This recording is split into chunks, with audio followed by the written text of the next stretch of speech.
শিব ঠাকুরের পুজো হচ্ছে, এখানে শিব মন্দির রয়েছে। শিবরাত্রি পালন করেন আপনারা? জোরে বলুন হা না না। আচ্ছা, যারা পালন করেন তাদের জন্য বলে রাখি, এগুলো জানা আছে কিনা? আগের দিনে হবিষান্ন করতে হয়, জানেন? জোরে বলুন। না জানা থাকলে না বলবেন না কিন্তু। আচ্ছা, শিবরাত্রির দিনে, তার আগের দিনে আপনাকে কম্বলে শুতে হয়, বিছানায় শুতে নেই। জোরে বলুন হ্যাঁ না না। বেশ, পবিত্র ভাব রাখতে হয়। শিবরাত্রির দিনে 4টা মাটির শিবলিঙ্গ তৈরি করতে হয়, 4 প্রহরে পুজো করতে হয়। ইউটিউবের মাধ্যমে পেয়ে যাবেন আপনারা, তবু মন দিয়ে শুনে নিন, ঢুকে গেলে ভালো, মাথায় ঢুকে গেলে না কাজ হবে। 4টে শিবলিঙ্গ তৈরি করবেন কোন দিন? শিবরাত্রির দিনে। তাকান, 4 প্রহরে পুজো করবেন।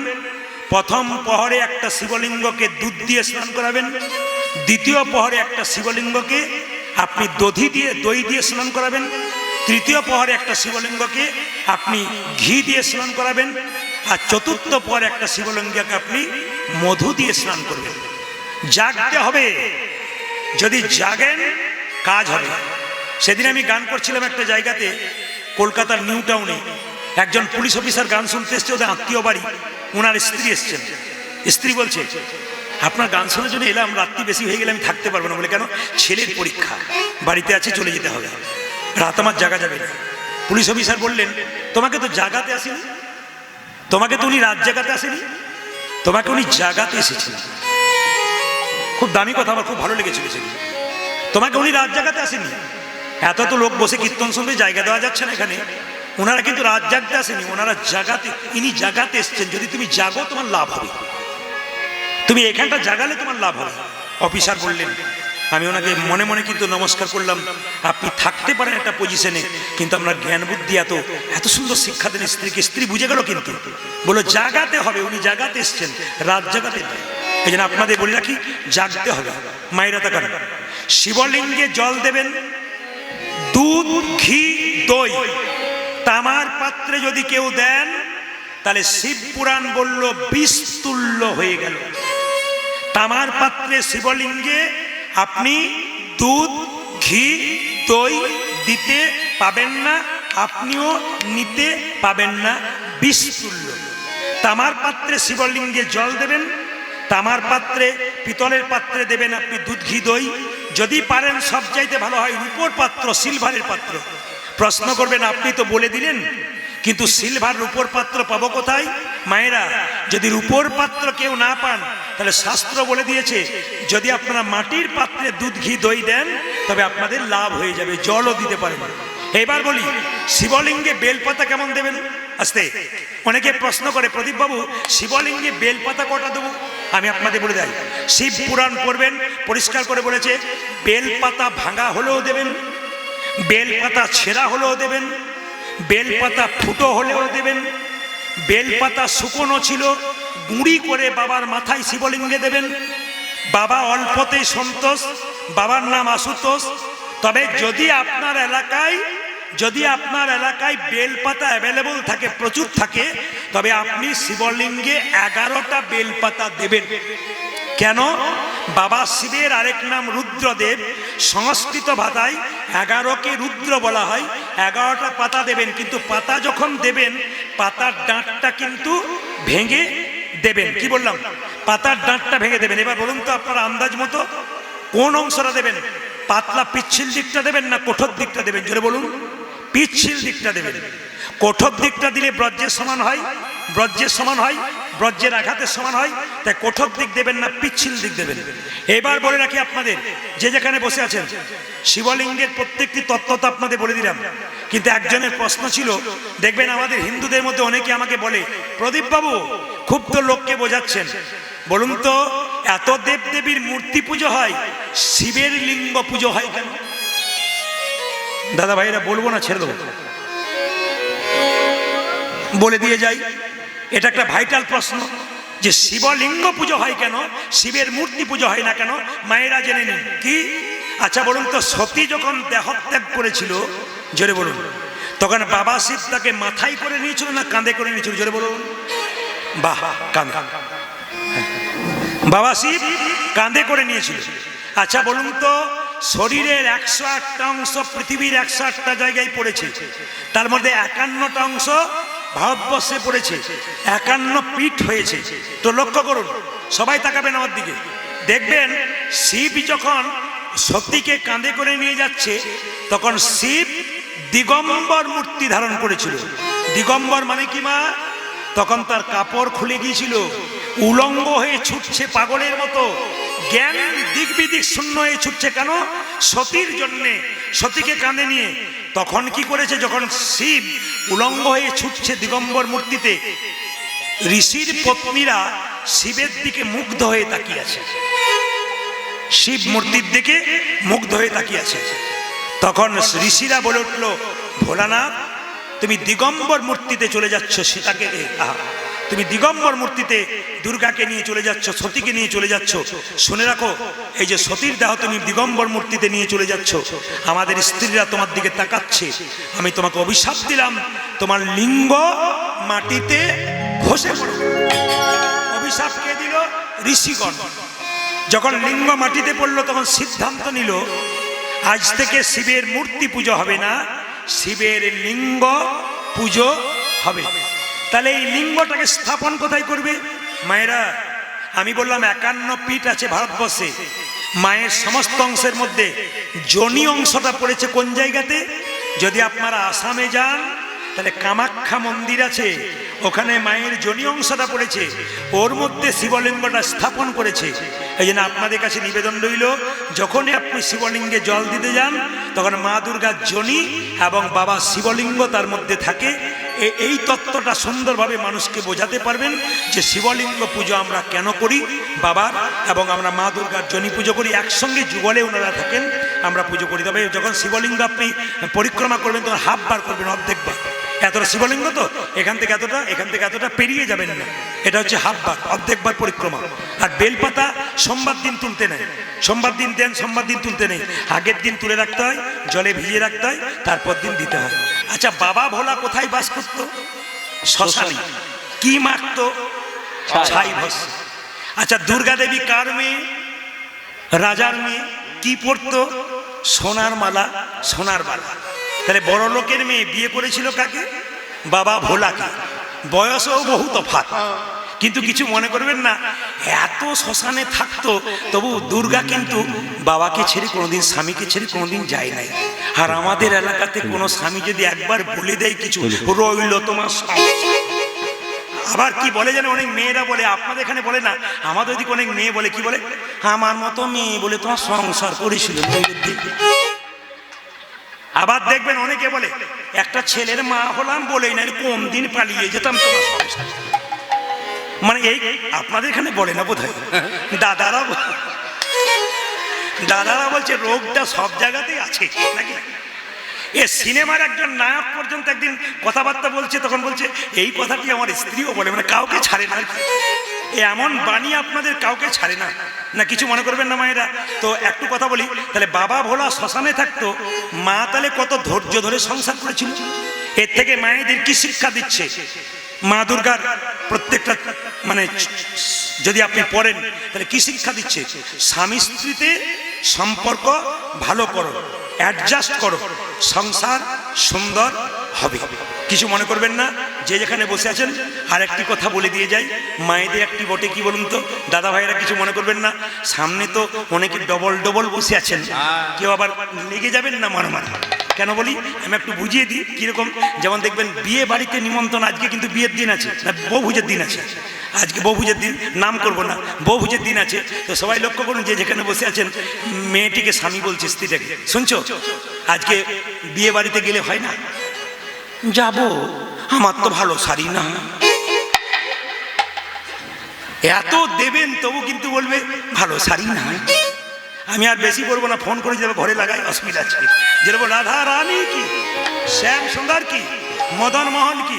ছেলেগুলো আমাকে বলেছে যে উপলক্ষে কীর্তন তার একটু টাচ দিয়ে যাবে, সবার জন্য ছোট করে টাচ দিয়ে যাই। মার বাবা একসঙ্গে বসে আছে না, কি বলছেন?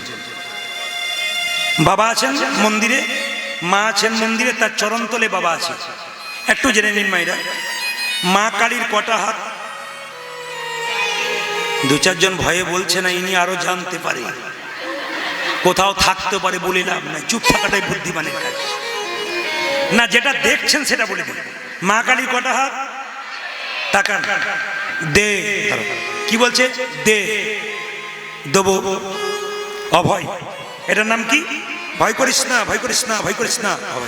দেখেছেন তো বাচ্চাটা কেমন বুঝছে? ও ঠাকুরমা যত না বুঝছে, বাচ্চা আরো বেশি বুঝছে। ঠাকুরমা মাঝে মাঝে এর সঙ্গে গল্প করছে, বাচ্চা কিন্তু বুঝছে। এই যে দেখেন মা কি করছে? দে, দেবো। যদি আমার কাছে কামনার বসে আসিস, কে ঝুলছে দেখছিস, তোকেও কিন্তু দিয়ে দেবো বলে দিলাম। হ্যাঁ, এর থেকে প্রমাণ কি? আগে তত্ত্বগুলো শুনে। মা কালীর জন্ম হচ্ছে মা দুর্গার তৃতীয় নয়ন থেকে। জোরে বলুন কোথা থেকে? মা দুর্গার 3 নম্বর চোখ থেকে। তাকাবেন, মা দুর্গার 3 নম্বর চোখ থেকে মা কালীর জন্ম। কি করে? শুম্ভ নিশুম্ভ নামে দুটো অসুর ছিল, মেয়েদেরকে মা জ্ঞান করতো না। এক সময় ছুটে গিয়েছিল কামনার বসে দুর্গার দিকে, আর দুর্গা তার তৃতীয় নাম থেকে করাল বদনী, উলাঙ্গিনী, খड्गধারিণী মা কালীর সৃষ্টি করলেন। শুম্ভ নিশুম্ভের মধ্যে নিশুম্ভ অত্যাচারী ছিল, তার মস্তক ছেদন করে রক্ত প্রথমে জীবে নিলেন। সেই রক্ত মাটিতে পড়তে দিলেন না কেন? যত অসুরের রক্ত মাটিতে পড়বে তত অসুর সৃষ্টি হবে, তাই শ্রীগালের মুখে দিলেন। এই মায়ের তত্ত্ব বলতে বলেছে, ওই জন্য বললাম, বাবারটা পরে বলবো। শুনে নিন মায়েরা, খুব দামি দামি কথা। মাকে পুজো দিতে যাচ্ছেন, মায়ের সম্বন্ধে জানবেন না তা বললে তো হবে না, জেনে নিন। তাহলে মায়ের জন্ম কোথা থেকে মায়েরা? দুর্গার তৃতীয় নাম থেকে। এইবার দেখুন, তাকান আমার দিকে। মা জীবটাকে দাঁত দিয়ে চেপেছে। তত্ত্ব কি? জীব হচ্ছে লালসার প্রতীক না। মা কি বলছেন? বাবার বুকে পা দিয়েছে তাই না, ওটা বাইরের কথা। তত্ত্বটা কি? মা জীবটাকে বের করে দাঁত দিয়ে চেপেছে কেন? জীব হচ্ছে লালসার প্রতীক। আমি প্রদীপ পাল, একটা বাড়ি হলো আমার বলে বলে, একটা হলে হয় না, একটা গাড়ি হলো, একটা ফরচুনা হলে হয় না, বোলেরো থেকে। মানে আপনাদের দিয়ে বলছি না, আমার দিয়ে বলছি। জীব কি? লালসার প্রতীক। আরো চাই, আরো চাই, যত পাই তত চাই, যত পাই তত চাই। মা দুর্গা বলল, জীবটাকে দাঁত দিয়ে চেপে ধর। লালসাটাকে দাঁত মানে ভক্তি দিয়ে চেপে ধর, আর চাওয়ার দরকার নাই। যা পেয়েছিস তোর যদি হয়ে গেছে, আর চেয়ে তুই টেনশন বাড়াস না, হার্টের রোগ বাড়াস না। তাকান আমার দিকে, যেখানে লটারির টিকিট বিক্রি হয় সেই জায়গাতে দেখবেন মা কালীর ছবি থাকে। মানে গাড়িতে যেমন লেখা থাকে ধূমপান নিষেধ, তবু দেখবেন চালাই। লটারিতে ওটাও নিয়ম আছে কি? মা কালীর ছবিটা দিয়ে এমনি করে দেওয়া আছে কেন বলুন? কাটিস না, কাটিস না, জুয়া বটে। উনি আইনটা ঠিক রেখেছেন, কিন্তু সিগারেটের প্যাকেটের উপর যেমন লেখা আছে ক্যান্সারের ছবি দিয়েছে, ইনজুরিয়াস মানে শরীরের পক্ষে ক্ষতিকর বলে দিয়েছে, ওটা লেখা আছে দেখে, কিন্তু কেউ ব্যবহার করে না। তাকান আমার দিকে, যে যেখানে আছে। আজকে ঘরের চিন্তা করেন না, মা সরস্বতী আজকে এসে গেছে, আগলে আছে, চিন্তা নেই। মাকে যদি বিশ্বাস করে থাকে, তাকান আমার দিকে মায়েরা যে যেখানে আছেন। আচ্ছা, মায়ের চরণ তলে যে পড়ে আছে, বলুন তো মা, দুর্গার স্বামীর নাম শিব, তাহলে বলবেন কালীর চরণ তলে যে পড়ে আছে শিব, কালীর সঙ্গে কি সম্পর্ক? শ্বশুর না ভাসুর? অনেকে কিন্তু চুপ করে আছে, বলবো না। হ্যাঁ, একজন কিন্তু ঠিক বলেছে। স্বামী কেন? দুর্গার তৃতীয় নাম থেকে যদি মা কালীর জন্ম হয়, তাহলে মা কালীর স্বামী যে দুর্গার স্বামী, সে এইবার লক্ষ্য করুন, কালী হয়ে স্ত্রী হয়ে স্বামীর বুকে পা দিয়েছে। একটা জায়গায় আমি গান করতে গেছি, যখন বললাম কালী স্বামীর বুকে পা দিয়েছে, মেয়েটি কীর্তনের শেষে বলছে, প্রদীপ বাবু বলে কি স্বামীর বুকে পা দেওয়া যায়? বললাম আপনারা তো ইচ্ছা কেন? বলছে আমার মাঝে মাঝে ইচ্ছা হয়। বলে কেন ইচ্ছা হয়? বলে কেন ইচ্ছা হয়? বলছে আমার স্বামী মদ খেয়ে মাতলামি করে, নিশ্চিত হয়ে পড়ে থাকে, আমার মনে হয় দিয়ে দিই, কিন্তু দিতে পারি না। কেন? যদি কিছু হয়ে যায় এমন দেবেন, কোনো অসুবিধা নেই, কিন্তু তার আগে হার্টের ডাক্তারকে চেক করাবেন কেমন পজিশন আছে, তারপর দেবেন, নইলে বলো হরি। এইবার বলে দিই মায়েরা, মা কালীর শরীরে কাপড় থাকে, জোরে বলুন হানা না।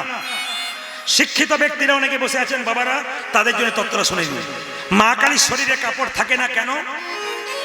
ডক্টর মহানামব্রত ব্রহ্মচারী বিবেকানন্দের পরে আমেরিকাতে গিয়েছিল সম্মেলনে। একটি মেয়ে চিৎকার করে বলেছিল, যখনই বলেছিল ডক্টর মহানম্রত ব্রহ্মচারী হিন্দু ধর্ম শ্রেষ্ঠ ধর্ম, সনাতন ধর্ম শ্রেষ্ঠ ধর্ম, চিৎকার করে বলেছিল। একটি মেয়ে চিৎকার করে বলল আমেরিকার, স্যার কিছু মনে করবেন না, আপনি ধর্ম ধর্ম করে চিৎকার করছেন, নিজের ধর্মকে বড় বলছেন, কালী পুজো করছেন, মাকে কাপড় দিচ্ছেন না, উলঙ্গ হয়ে পুজো করছেন, কেমন ধর্ম আপনাদের? আমাকে যদি কেউ প্রশ্ন করে, আমি যদি তার প্রতি বিরক্ত হয়ে যাই, তাহলে আমার হলো না। জ্ঞানী মানুষের লক্ষণ কি? পৃথিবীতে সব জিনিস সবার জানা নেই, আস্তে আস্তে জানা নেই। জানা থাকলে বলবো, না থাকলে বলবো না, নিয়ম তাই।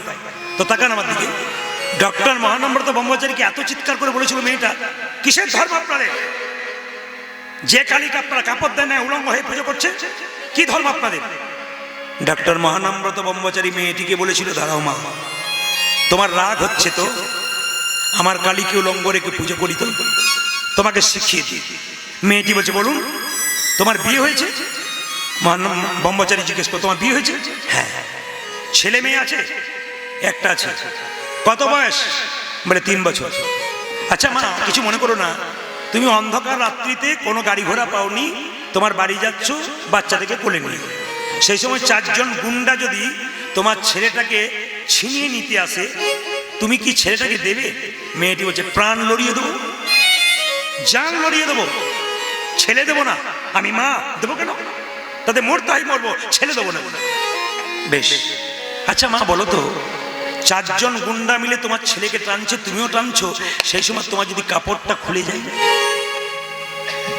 তারপর তুমি ছেলেকে বাঁচিয়ে, অন্ধকারে কাপড় খুলে গেছে তবু তুমি ছেলেকে বাঁচিয়ে চলে এসেছো, ছেলে যদি বড় হয়ে শুনতে পাই আমার মা আমাকে বাঁচাতে গিয়ে তার কাপড়টা খুলে গিয়েছিল, মা তোমাকে পুজো করবে, শ্রদ্ধা করবে না তোমার প্রতি রাগ হবে, অভিমান হবে? উত্তর দাও, তোমাকে ঘৃণা করবে না তোমাকে ভক্তি করবে? মেয়েটি বলল, আমাকে শ্রদ্ধা করবে। মা কালী আমাদের দস্যুদের হাত থেকে, দুষ্টদের হাত থেকে আমাদের মতো সন্তানকে রক্ষা করতে গিয়ে মায়ের যদি কাপড় খুলে যায়, মা কি তার সন্তান হয়ে কি মাকে পুজো করবে না অবজ্ঞা করবে?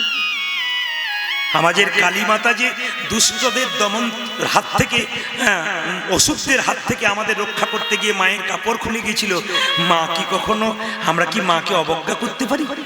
মেয়েটি সঙ্গে সঙ্গে বলেছিল, আপনার চরণে কোটি কোটি প্রণাম, আপনি দারুণ উত্তর দিলেন।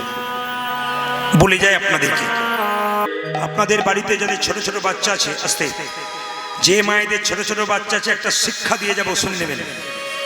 যশোমতীর গোপালের কোনো বিপদ হতো না, যশোমতী তার ছেলের কপালে একটা ফোঁটা দিত।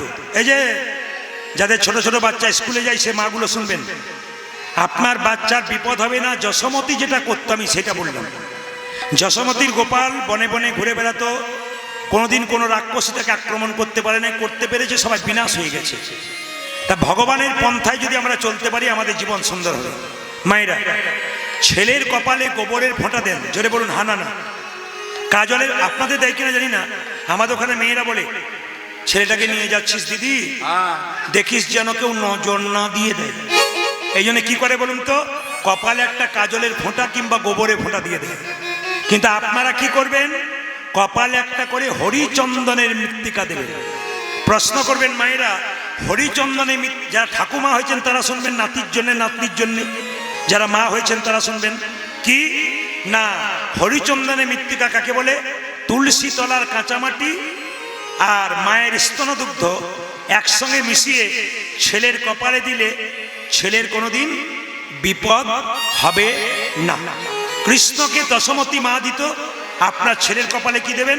হরি চন্দনের মৃত্তিকা, তুলসী তলার কাঁচামাটি, মায়ের স্তনদুগ্ধ একসঙ্গে মিশিয়ে ছেলের কপালে দেবেন। আচ্ছা আপনারা কিছু মনে করবেন না, এই যে আমি তিলকটা নিয়েছি সবাই দেখতে পাচ্ছেন তো, জোরে বলুন হ্যাঁ না। আপনারা কেউ তিলক করেন নাই, 2 একজন করেছেন। তিলক করলেই দেখবেন অনেকে বলে লজ্জা করছে। আমাদের দেখবেন ধর্মে ব্যাপার আছে, তিলক করলেই লজ্জা করে। যারা তিলক করতে চান, লোক লজ্জার ভয়ে করতে পারছেন না, তাদের একটা কথা বলে যায়, স্নান করার পর, এইদিকে স্নান করার পর হাতে জল নেবেন, এই আঙুলে করে জল তিলক মন্দিরে করে নেবেন। জল তিলক মানে আমি যে তিলকটা করেছি, আপনি হাতে জল নেবেন, এই আঙুলে করে এরকম করে দুটো ডালি টেনে যেমন নিয়েছি জল তিলক করে নেবেন। আপনিও দেখতে পাবেন না, কেউ দেখতে পাবে না। শাস্ত্রে কিন্তু জল তিলকের বিধি আছে। বেশ, এই যে আমি তিলকটা করেছি, এই তিলকের জন্ম কোথা থেকে? ও মায়েরা, তিলকের জন্ম কোথা থেকে জেনে নিন। কোথা থেকে জন্ম? রাধারানীর কপালে তিলক নেই কেন? কত যুক্তি আছে দেখুন। বলছে কৃষ্ণের একবার মাথা ব্যথা হয়েছিল। আমি একটা কথা তার ফাঁকে বলে দিয়ে যাই। কীর্তন শুনতে এসছেন, আমাদের বাধা কোনটা বলুন তো? খালি বাড়ি থেকে মিস কল দিচ্ছে, আর কতক্ষণ কীর্তন, কত রাত হয়েছে। কিছু মনে করবেন না। এই মোবাইলের কথা যখন এলো তখন একটা কথা বলে যাই। এখন দেখবেন বাচ্চাদের জন্য ডিজিটাল খাদ্য হয়েছে মোবাইল। কি বলে দিই, অনেক মেয়েরা বলে, দাদা আমার ছেলে না মোবাইল ছাড়া খায় না।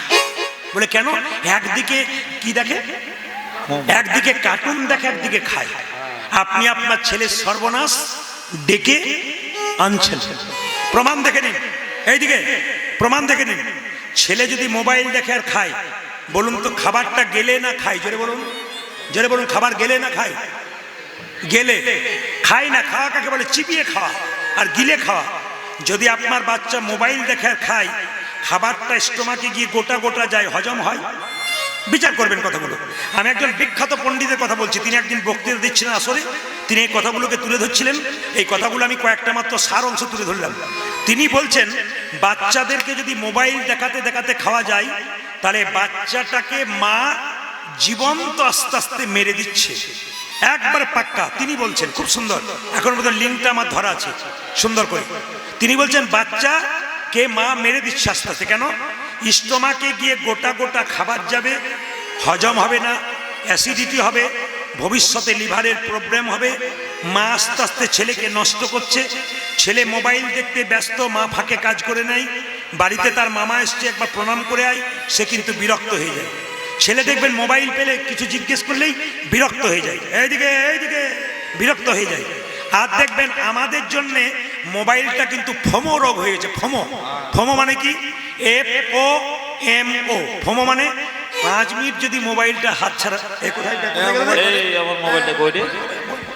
ছেলে হারিয়ে গেছে মনে নাই, কিন্তু মোবাইল হারিয়ে গেছে মনে আছে। বলুন আপনারা, যদি 2 মিনিট মোবাইলটা কাছে না, কোথায় রাখলাম রে, মোবাইলটা কোথায় রাখলাম, এটাকে বলছে ফোমো। FOMO, FOMO। যাক, আপনাদের জন্য বলে দিয়ে যাই, মোবাইলটা ব্যবহার করবেন। ছেলে মেয়ের সামনে আপনি মোবাইল দেখবেন, ছেলে মেয়ে আপনাকে ছেড়ে দেবে না। তাই ওরা যাতে পড়াশোনা করে, সেই সময় আপনাকে ত্যাগ করতে হবে। আপনি যখন ঘুমাবে তখন আপনি মোবাইল দেখুন, ফোন করুন, ওদের হাতে তুলে দেবেন না, তাহলে সন্তান আপনার নষ্ট হবে। ছোটবেলা থেকে আপনি দেবেন না, যখন দেবার বয়স তখন আপনি দেবেন। এইবার বলে রাখি, তিলকটার জন্ম কোথা থেকে? কৃষ্ণের একবার মাথা ব্যথা হলো। মায়েরা, ভগবানের মাথা ব্যথা হয়? জোরে বলুন হ্যাঁ না? হয়। কেন হয়? ভগবান লীলা করবার জন্য হয়। নারদ এসে বলছে, কৃষ্ণ, বলে কি তোমার নাকি মাথা ব্যথা? বলে হ্যাঁ। কে সারাবে? কৃষ্ণ বলল, বলো কে সারাবে? নারদ বলছে, তুমি তো জগতের চিকিৎসক, তুমি সারাতে পারবে। তাহলে এক কাজ করো, যদি কোনো ভক্ত তার চরণে ধুলি দিতে পারে আমার মাথাতে, আমার মাথা ব্যথা ভালো হয়ে যাবে। তাকান মায়েরা, ভগবান কৃষ্ণের 16,108টা স্ত্রী, সবাইকে চাইল নারদ, কেউ কিন্তু চরণের ধুলো দিল না। কিন্তু বৃন্দাবনে রাধারানী সখীরা যখন বসে আছে, নারদ যেই না বলেছে কৃষ্ণের মাথা ব্যথা হয়েছে, কারো চরণের ধুলি দিয়ে কৃষ্ণের মাথা ব্যথা ভালো হয়ে যাবে, সঙ্গে সঙ্গে রাধারানী আর সখীরা নারদের কাছ থেকে গলা উন্নিটাকে নিয়ে নিজের চরণের ধুলি দিয়ে দিয়েছে।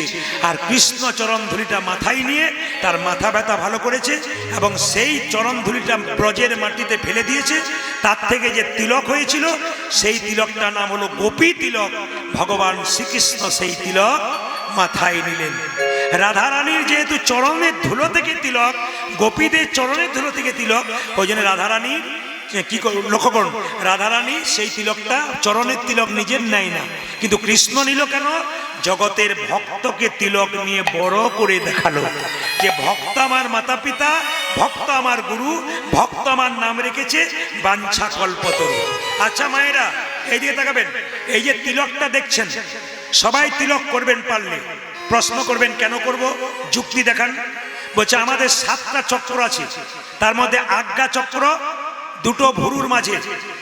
মেডিকেল সায়েন্স বলল যে আমাদের পিটুইটারি গ্ল্যান্ড বলে একটা গ্ল্যান্ড এখানে থাকে। যদি কেউ তিলক এখানে নিতে পারে তবে তার পিটুইটারি গ্ল্যান্ড আজ্ঞা চক্র শান্ত থাকবে, আর যার আজ্ঞা চক্র শান্ত থাকবে তার জীবনে উন্নতি হবে। তিলক যারা নেয় খুব ভক্তি ভরে, তাদের দেখবেন ভক্তি ভরে নিতে হবে, তাদের দেখবেন এই জায়গাটা ঠান্ডা থাকে। প্রশ্ন করবেন, এই যে দুটো দাঁড়ি দেখতে পাচ্ছেন, একটা দাঁড়িকে ব্রহ্মা, একটা দাঁড়িকে মহেশ্বর ভোলানাথ, মাঝের জায়গাটি কি ভগবান বিষ্ণু। আবার কেউ কেউ বলছে শাস্ত্রে যে এইখান থেকে এইটা দেখতে ভগবানের চরণের মতো, তাহলে নাকে ফোঁটাটা দিলাম কেন? ওটা কি তুলসী পাতা স্বরূপ। এই যে নাকে ফোঁটাটা দিয়েছি, আপনারা যদি নাকে কোনোদিন ফোঁটা দেন বা জল তিলক করেন, ফোঁটাটা কতটা নেবেন? গোটা নাকটা নেবেন না, নাকটাকে 4 ভাগ করলে 3 ভাগের অংশ তিলক নিতে হয়, মানে ফোঁটাটা নিতে হয়। মাথায় রাখবেন, যেমন এনারা নিয়েছেন একটু শর্ট করেছেন, কিন্তু নেবেন যখন তিলকটা, নাকটাকে যদি 4 ভাগ করা যায়, শাস্ত্র বলছে 3 ভাগ অংশ পর্যন্ত তিলক নেবেন। কালকে যেখানে গাইছিলাম সুন্দরবনে, কম বয়সের মেয়েরা সব তিলক মালা নিয়ে কীর্তন শুনতে এসছে, এখনো বিয়ে হয় না। একবার মালা ঝোলা নিয়ে বসে আছে, তিলক করেছে, কি সুন্দর হাত তুলছে, কীর্তন করছে। বাবা মায়েরা এসছে ওইরকম ভাবে নিজে নিজের আসন নিয়ে এসছে, আসনে বসে কীর্তন শুনছে, একটা জলের বোতল নিয়ে এসছে, যেন কীর্তন শোনার মনোভাব নিয়ে শুনতে এসছে। জায়গাগুলো লক্ষ্য করুন মানুষ কি করছে। আর নারী যদি আনারী হয়, পুরুষ জোরে বলুন নিচে নেমে যায়। ভগবান শ্রী রামচন্দ্র এখানে আছেন, হনুমান আছেন। কয়েকদিন আগে রাম মন্দির প্রতিষ্ঠা হলো না, জোরে বলুন হ্যাঁ না? আচ্ছা বলুন, ভগবান শ্রী রামচন্দ্র কি, পবন পুত্র হনুমান কি। বেশ, বলে যায় আপনাদেরকে, ভালো করে শুনবেন, শিক্ষা আছে। রামচন্দ্রের মূর্তি যিনি তৈরি করেছেন তার নাম হলো অরুণ যোগীরাজ। এইদিকে কর্ণাটকের মহীশূরে তার বাড়ি। ইন্ডিয়া গেট গেলে দেখবেন, ইন্ডিয়া গেটে যে সুভাষচন্দ্রের মূর্তি আছে, ওটি কিন্তু অরুণ যোগীরাজ তৈরি করেছেন। মায়েরা কেন বললাম, স্ত্রীর গর্ব হয় স্বামী যদি উঁচু জায়গায় যায়।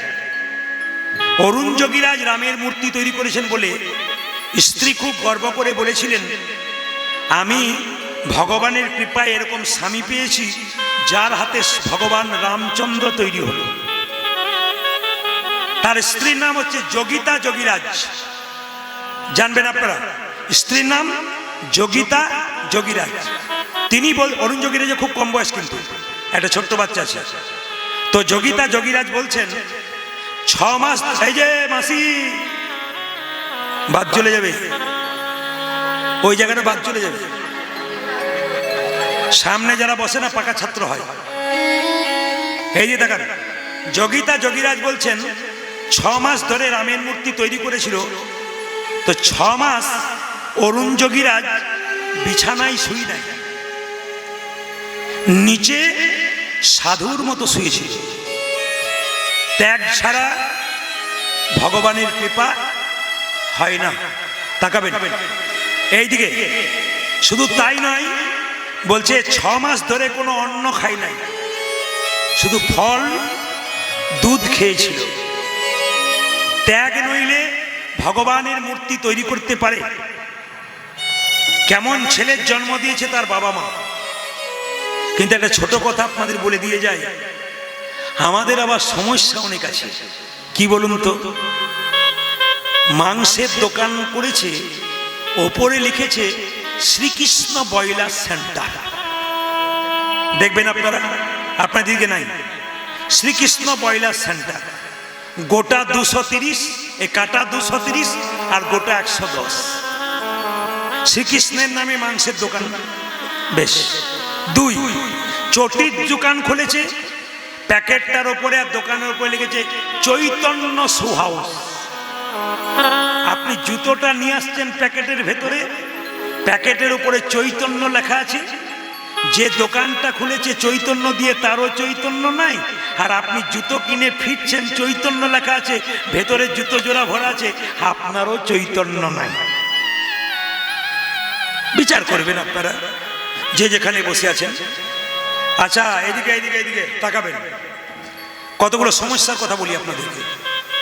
বিবাহে দেখবেন, বিয়ে বাড়িতে যখন যাই তখন দেখবেন চেয়ারে বসলেই মেনু কার্ড, আপনাদের হুগলিতে নাই নাকি? আচ্ছা, মেনু কার্ড। আমি যখন যাই কোনো ভোজবাড়িতে, এখন দেখেই তো চমকে যাই, সিট থেকে উঠতে হয়। কেন? প্রথমে থেকে ভক্তি আসে, তারপর উঠে যায়। কোথায় লেখা থাকে? রাধা বল্লভী। কি সুন্দর লেখা! কি লেখা থাকে? থাকে না, জোরে বলুন, রাধা বল্লভী। তার নিচে লেখা থাকে চিকেন কাটলেট, মটন কাটলেট। মানে রাধার নাম দিলাম, নিচে দিলাম চিকেন কাটলেট, মটন কাটলেট। এটা হাসি নয়। অন্য ধর্মের বেলাতে এই সমস্ত ছেলে খেলা করে না, কিন্তু এগুলো আমরা করি। আপনারা বিচার করবেন কথাগুলো, যুক্তির কথা বিচার করবেন। মেয়েরা, মেয়ের বিয়েতে আঙুল কেটে গেলে মেয়েকে বাবা মা বলছে, দেখলি তো শুভ দিনে আঙুল কাটলি, লক্ষণ খারাপ হোক। কিন্তু বিয়েতে 25টা পাখি, 4টা ছাগল কাটলে, রক্তের বন্যা বইয়ে দিলে, তখন বুঝি মঙ্গল হলো। জোরে বলুন কেন? ওই ছাগলগুলোর বাঁচার ইচ্ছা ছিল না? ওই পাখিগুলোর বাঁচার ইচ্ছা ছিল না? মৃত্যুর আগে তো এই কথা বলে গেছে, হে গোবিন্দ, আমাদের রক্ত দিয়ে মাংস দিয়ে একজনের কি উন্নতি হতে পারে? বিচার করবেন। কিন্তু আপনি যদি নিরামিষ রান্না করেন মেয়ের বিয়েতে, তাহলে লোকে বলবে কাজে থেকে গেছে, এর আর কিছু নাই, সব শেষ, খাওয়াতে পারবে। একবার সঠিক কথা। কিন্তু আমি আপনাদের বলবো, মেয়ের বিয়ে দেবেন, ছেলের বিয়ে দেবেন, তার 7 দিন আগে একজন 7-8 জন বৈষ্ণবকে নিমন্ত্রণ করুন, সেবা দিন, পবিত্রতা হন। বৈষ্ণব সেবা করে কি বলবে? দুটো প্রেজেন্টেশন দেখ আর না দেখ, একটা দামি প্রেজেন্টেশন দেবে। কি বলবে? তোমার মেয়ের বিয়েতে আশীর্বাদ করলাম, তোমার মেয়ের স্মৃতি সিঁদুর যেন দীর্ঘায়ু হয়। এই কথাটি কে বলে গেলেন? বৈষ্ণব বলে গেলেন। টাকান আমার দিকে যে যেখানে বসে আছেন। আবার দেখবেন বাড়িতে যখন কোনো লোক আসে, আমরা লিখি কি, বলি কি? অতিথি, জোরে বলুন, নারায়ণ। অতিথি নারায়ণ, অতিথি দেব ভব। জোরে বলুন হ্যাঁ না না? আচ্ছা, কিছু মনে করবেন না। আপনার বাড়িতে কীর্তন হচ্ছে, আজকে বহু লোক আপনার বাড়িতে এসছে। কালকে আপনি কি করবেন? বাজার যাবেন, শাকসবজি আনবেন, ফলমূল আনবেন, তার সঙ্গে 2 কেজি নিয়ে খাওয়াবেন। বলুন তো, অতিথি নারায়ণ না ওষুধ?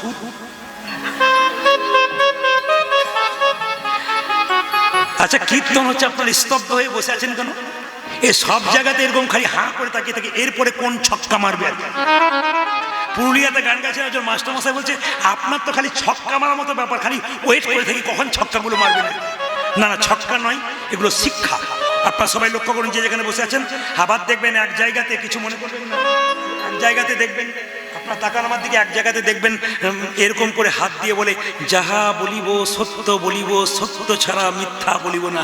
কোথায় বলা হয়? আপনাদের আগে থেকে যাওয়া আসা আছে বোধহয়, অন্য জায়গায় বলতে পারে না। এই দিয়ে তাকান, এই দিকে তাকান। আচ্ছা, এই দিকে তাকাবেন।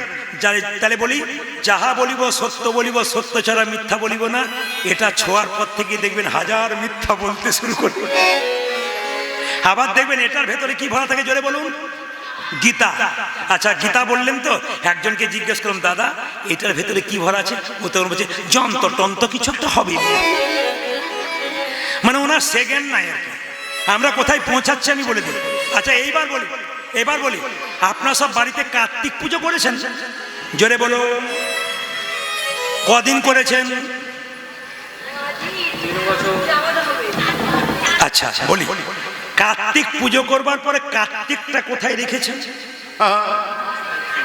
ঘরে রেখেছেন? ঘরে রেখেছেন? কার্তিকটা কোথায় রেখেছেন? মায়ের মন্দিরে? জলে দেন না কেন? তাহলে বিসর্জন নামটা হয়েছে কেন? শুনে নিন, গাছের নিচে রাখবেন, অনেক পাখি গাছের উপরে বসে থাকে, তাদের প্রস্রাব, তাদের পায়খানা পড়তে পারে, অপরাধ নেবেন না। এরকম কাজ আপনারা কোনোদিন করবেন না। না না, একবারে পণ্ডিতের কথা। কি বলছে? বিসর্জন করতে হয় জলে। অনেকে বলে ছেলের জন্য কার্তিক চেয়েছিলাম, যদি বিসর্জন করি কার্তিক না আসে আমার, না না, এটা নয়। আসল তত্ত্ব কি? পণ্ডিত বলছে বিসর্জন দিতে হয় না, জলে বিসর্জন দিতে হয়, আবার আহ্বান করতে হয়। আহ্বান এবং বিসর্জন দুটো জিনিসই দরকার আছে। আর আমি বেশি কিছু আপনাদের নিয়ে বলবো না, শেষ কথাটা বলে যাই। দেখবেন সব জায়গাতে ডিজিটাল। কোথায় বলুন তো? আচ্ছা, আমাকে একজন পরশু তারিখে প্রশ্ন করছে, প্রদীপবাবু আমার স্ত্রী না আমার দিকে তাকাই না। বললাম কেন তাকাই না? বলে না কি জানি বলতে পারি না। তো আমি আপনাদেরকে বলি না কি তাকাবে না কেন? একটা কারণ আছে। কি কারণ বলুন তো? এই দিকে তাকাবেন। মালা বদল যখন হয়, দেখেছেন সব মালা বদল দেখেছেন না? কারো হয় না? মালা বদল যখন হয় তাকান আমার দিকে, তখন দেখবেন কাপড়টা ঢাকা থাকে, মেয়েটি ছেলেটির গলায় কাপড় মালাটি পরাতে যায়, তখন শুভ দৃষ্টিও হয় আর মালাটা পরানো হয়। যখনই মালাটা মেয়েটা ছেলেটাকে পরাতে যাচ্ছে, তখন পাশ থেকে একজন ক্যামেরাম্যান বলছে এই দিকে। শুভ দৃষ্টিটা কার দিকে হলো?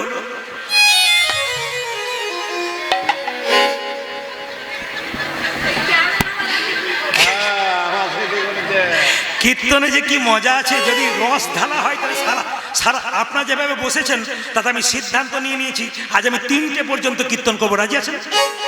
3টে মানে ভোর 3টে ভরে নেই, 3 ঘন্টার কথা বলেছি।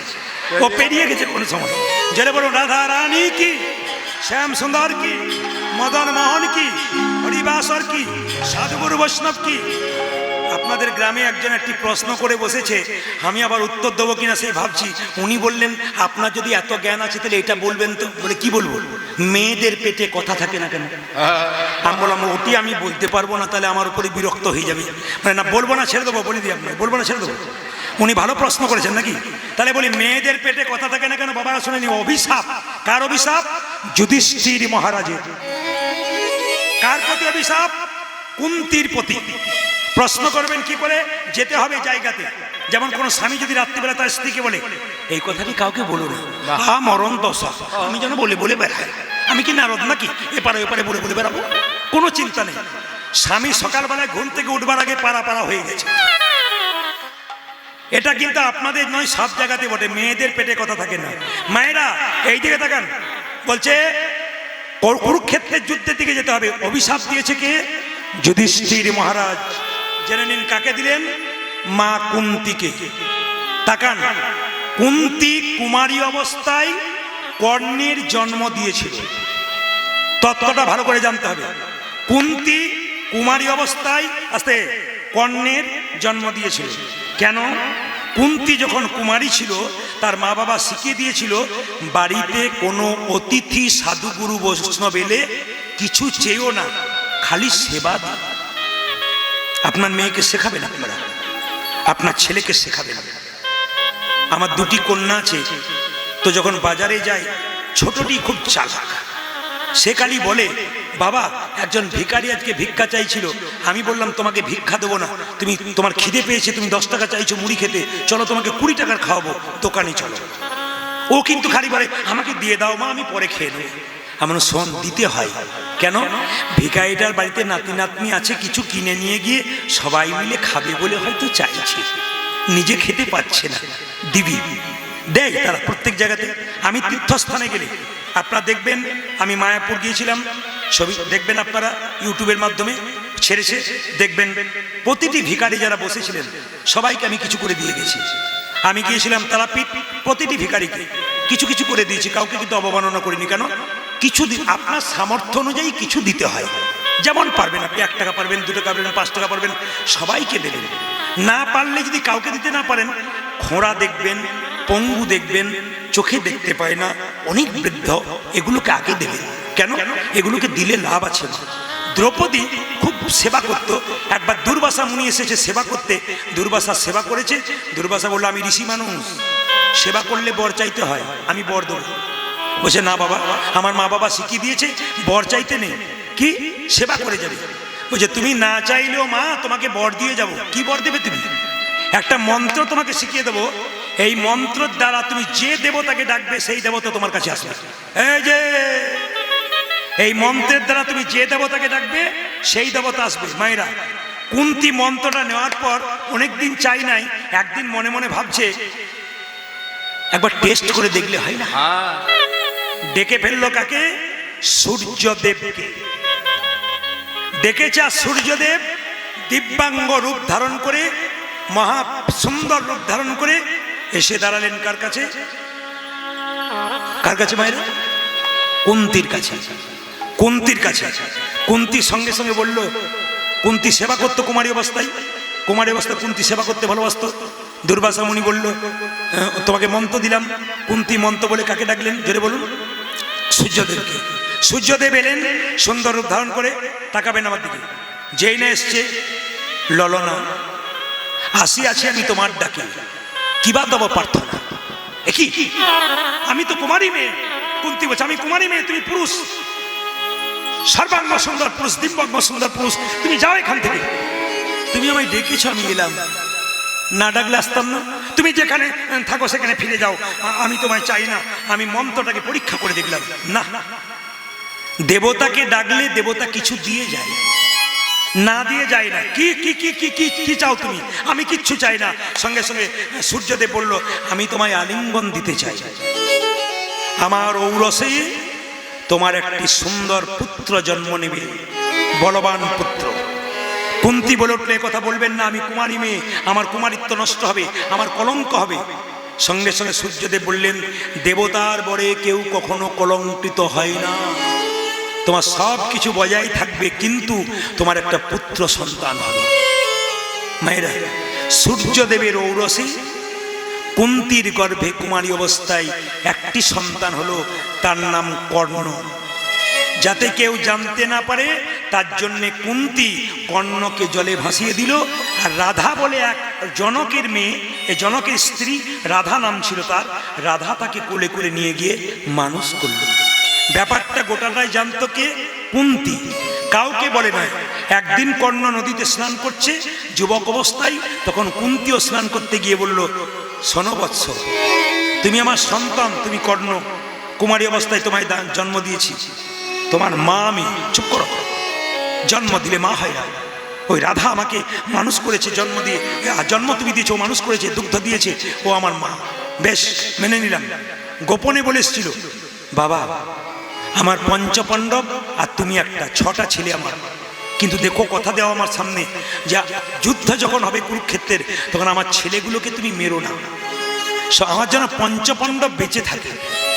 তখন কর্ণ কি সুন্দর বলল, দেখুন মা, তোমাকে আমি কথা দিয়ে গেলাম, তোমার পঞ্চপাণ্ডবই বেঁচে থাকবে, তবে আমার ইচ্ছা আছে, তোমার ওই অর্জুনকে যদি আমি মেরে ফেলি, তবু তোমার 4টা আর আমি একটা, পঞ্চপাণ্ডব বেঁচে থাকবে। আর মা, কুরুক্ষেত্রের যুদ্ধে যদি আমি মরে যাই, তবু তোমার পঞ্চপাণ্ডব বেঁচে থাকবে, কথা দিলাম। কুরুক্ষেত্রের যুদ্ধে কর্ণের রথ যখন মাটিতে গেঁথে গেল, মা, সঙ্গে সঙ্গে অর্জুন তীরবিদ্ধ করে কর্ণকে হত্যা করলেন। আর কর্ণ কি করলো মায়েরা? যখন মারা গেল, তখন কুন্তি ছুটে গিয়ে বলে উঠলো, ওরে কর্ণ, কর্ণ, কর্ণ, কর্ণ, কর্ণ বলে বারবার যখন জড়িয়ে ধরলো, যুধিষ্ঠির মহারাজ বলল, মা, এ তুমি কি করছো?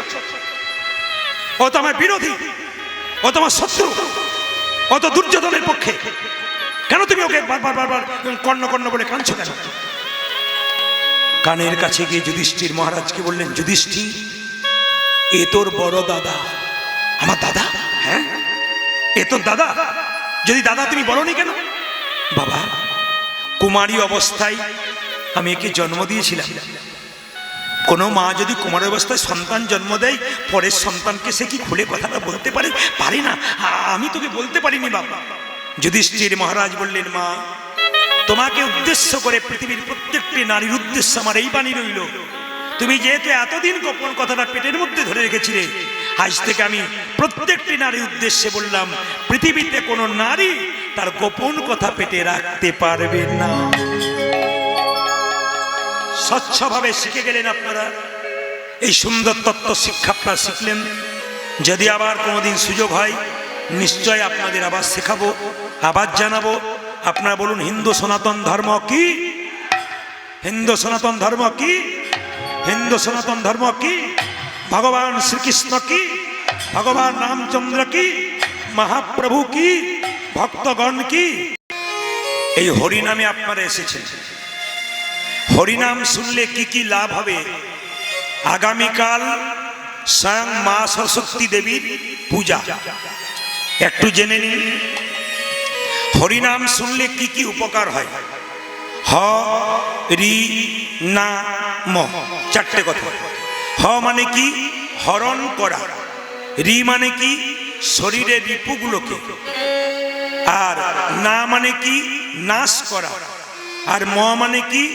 মঙ্গল বা মুক্তি পাওয়া। যারা কীর্তন শুনতে এসে নেশা করে, যারা নেশা করে তাদের কাম ক্রোধ লোভ মোহ মদ আশ্চর্য জেগে যায়। বেশ, সামনে বসে শব্দ করবেন না, সামনে কেউ শব্দ করবেন না, চুপচাপ বসে যান। কমিটির ভাইদেরকে বলবো সাইলেন্ট বসিয়ে দিন। হরে কৃষ্ণ।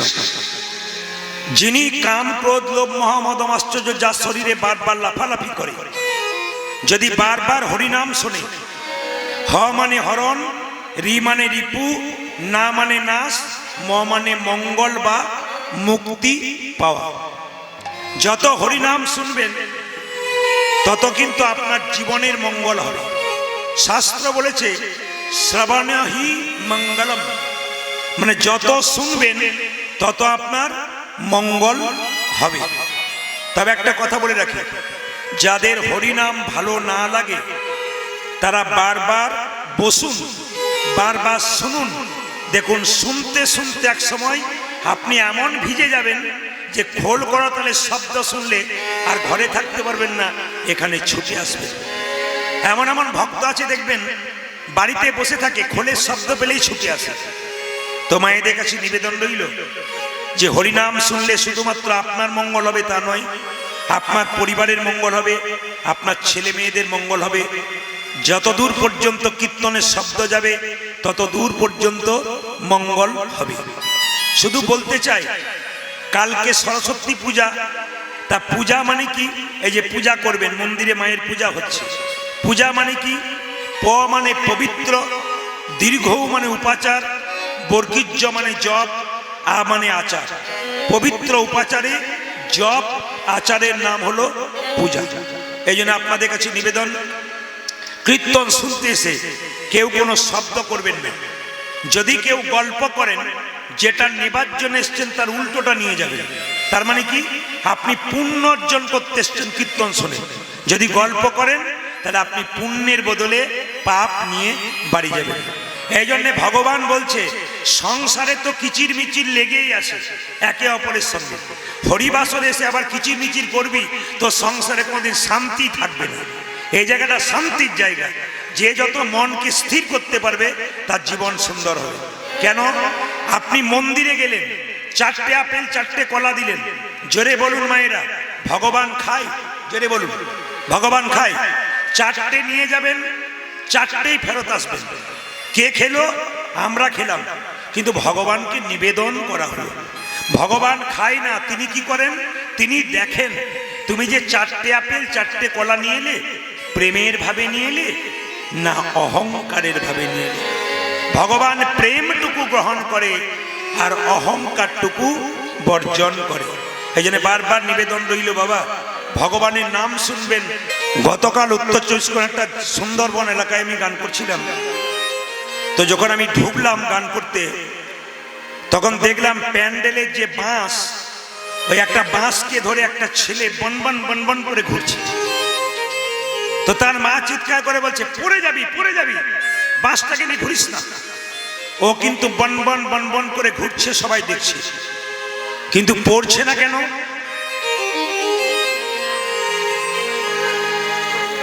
ও মাসে গল্প কিসের? বাঁশটাকে ধরে বনবন বনবন করে ঘুরছে, মায়েরা পড়ছে না কেন? পড়ছে না বলুন তো? খুঁটিটাকে আশ্রয় করে আছে, ওই জন্য ছেলে পড়ছে না। ও জানে আমি খুঁটিটাকে ধরে আছি, আমার পড়ার ভয় নাই। কিন্তু মা, যদি খুঁটিটা নরম হয় তাহলে পড়ার ভয়, পড়লে নাক মুখ সব হরি বল। তো আমি বলতে চাইছি কি, সংসার মাঝে আমরা কাকে ধরে চলবো? খুঁটি, খুঁটি। এই খুঁটিটাকে গুরু। এই গুরু যদি শক্ত হয় তাহলে তাকে যদি ধরে থাকেন, পড়বার ভয় থাকবে।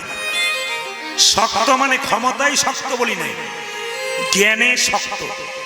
গুরুর যদি জ্ঞান হয়, প্রচুর জ্ঞান থাকে, তার কাছে বসলে আপনার সংসারে পড়বার ভয় থাকে না।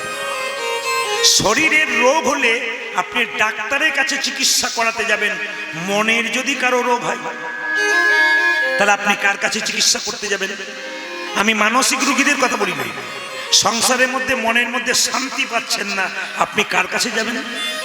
কারো কাছে দরকার নেই, একমাত্র গুরু ছাড়া কোনো পথ নাই। এই জন্য আপনাদেরকে বলে রাখি মায়েরা, দেখবেন পুকুরে যখন পদ্ম ফুল ফোটে, কখন ফোটে? সূর্যদেব ওঠে আর পুকুরে পদ্ম ফুল ওঠে। দেখবেন সূর্যের আলোতে পদ্ম ফুল ফুটলে পদ্মের পাশে দেখবেন ভ্রমর খালি গুনগুন গুনগুন গুনগুন করে। এখানে তত্ত্ব বলছে, গুরুরূপী সূর্যের আলো কোন ভক্তের হৃদয়রূপী পদ্মে যদি একবার পড়ে, তাহলে কৃষ্ণ ভ্রমর তার এখানে নিতাই গৌর হরি বল বলে আসা। এই জন্য বারবার বলি, গুরুকে আশ্রয় করে থাকুন। যেমন দেখবেন একটা পাহাড় থেকে প্রচুর জোরে জল পড়ছে, বিরাট জল, একটা হাতি চেষ্টা করছে জলের উপরে চলে যাব, কিন্তু যেতে পারছে না। কিংবা দেখবেন প্রচন্ড বান, প্রচন্ড জল, প্রচন্ড স্পিড, দেখবেন একটা হাতি ভাবছে আমি জলের মুখে চলে যাব, কিন্তু যেতে পারছে না। কেন? একটা পুঁটি মাছ কিন্তু দিব্যি জলের মুখে সুসু করে পালিয়ে যাচ্ছে। এ কথার মানে কি? দেখে নেবেন, প্রমাণ দেখে নেবেন। একটা প্রচন্ড বান এসেছে, জল এই দিক থেকে এই দিকে জল যাচ্ছে, দেখবেন হাতি আসতে চাইছে, হাতিকে ঠেলে ফেলে দিচ্ছে, কিন্তু দেখবেন পুঁটি মাছগুলো দিব্যি সুসু করে চলে যাচ্ছে জলের বিরুদ্ধে। কেন বলুন তো? হাতি জলকে আশ্রয় করে নাই, পুঁটি মাছ জলকে আশ্রয় করেছে, এই জন্যে পাচ্ছে। তা গুরুকে আশ্রয় করলে সংসারে যত বাধা বিঘ্ন থাকবে সব কিন্তু আপনি অতিক্রম করতে পারবেন। খুব সুন্দর সুন্দর দামি দামি কথাগুলো শুনে নেবেন, আপনার জীবন সুন্দর হবে। গুরু কিন্তু যে কোনো জাতির হতে পারে। মনের মধ্যে ধারণা রাখবেন না যে গুরু শুধু ব্রাহ্মণ হবে, বৈষ্ণব হবে, বা গুরু অন্য কোনো জাতির হবে, তা নয়। গুরু যে কোনো জাতির হতে পারে। শাস্ত্র বলে দিয়েছে, কিবা বিপ্র কিবা শূদ্র, ন্যাসিক জ্ঞানে নয়, কৃষ্ণ তত্ত্ব বেত্তা যেই সেই গুরু হয়। যার কাছে বসলে দুটো ভালো আলোচনা শুনবেন, আলোচনা শুনে আপনার জীবনকে সুন্দর করবেন, আপনার ছেলে মেয়ে চলার পথটাকে সুন্দর করবেন, তার কাছে আপনি বসবেন, তিনি হচ্ছেন গুরু। তাই আপনাদের কাছে নিবেদন রইল, গুরু যদি করতে হয় তাহলে বেছে বেছে করবেন। আমি আগে বলেছি, আবার বলে দিয়ে যাই, যাকে তাকে গুরু করবেন না। আপনার ছেলেকে পড়াচ্ছেন, ভালো মাস্টারমশাই টিউশন দিচ্ছেন, কেন বলুন তো? ভালো মাস্টারমশাই হলে রেজাল্ট ভালো হবে। ঠিক সেরকম আপনার জীবনে যদি ভালো গুরু হয়, আপনার জীবনে চলার পথে রেজাল্টটা কিন্তু সুন্দর হয়ে যাবে। তাই প্রত্যেকেরই গুরু দরকার। গু মানে অন্ধকার, রু মানে আলো।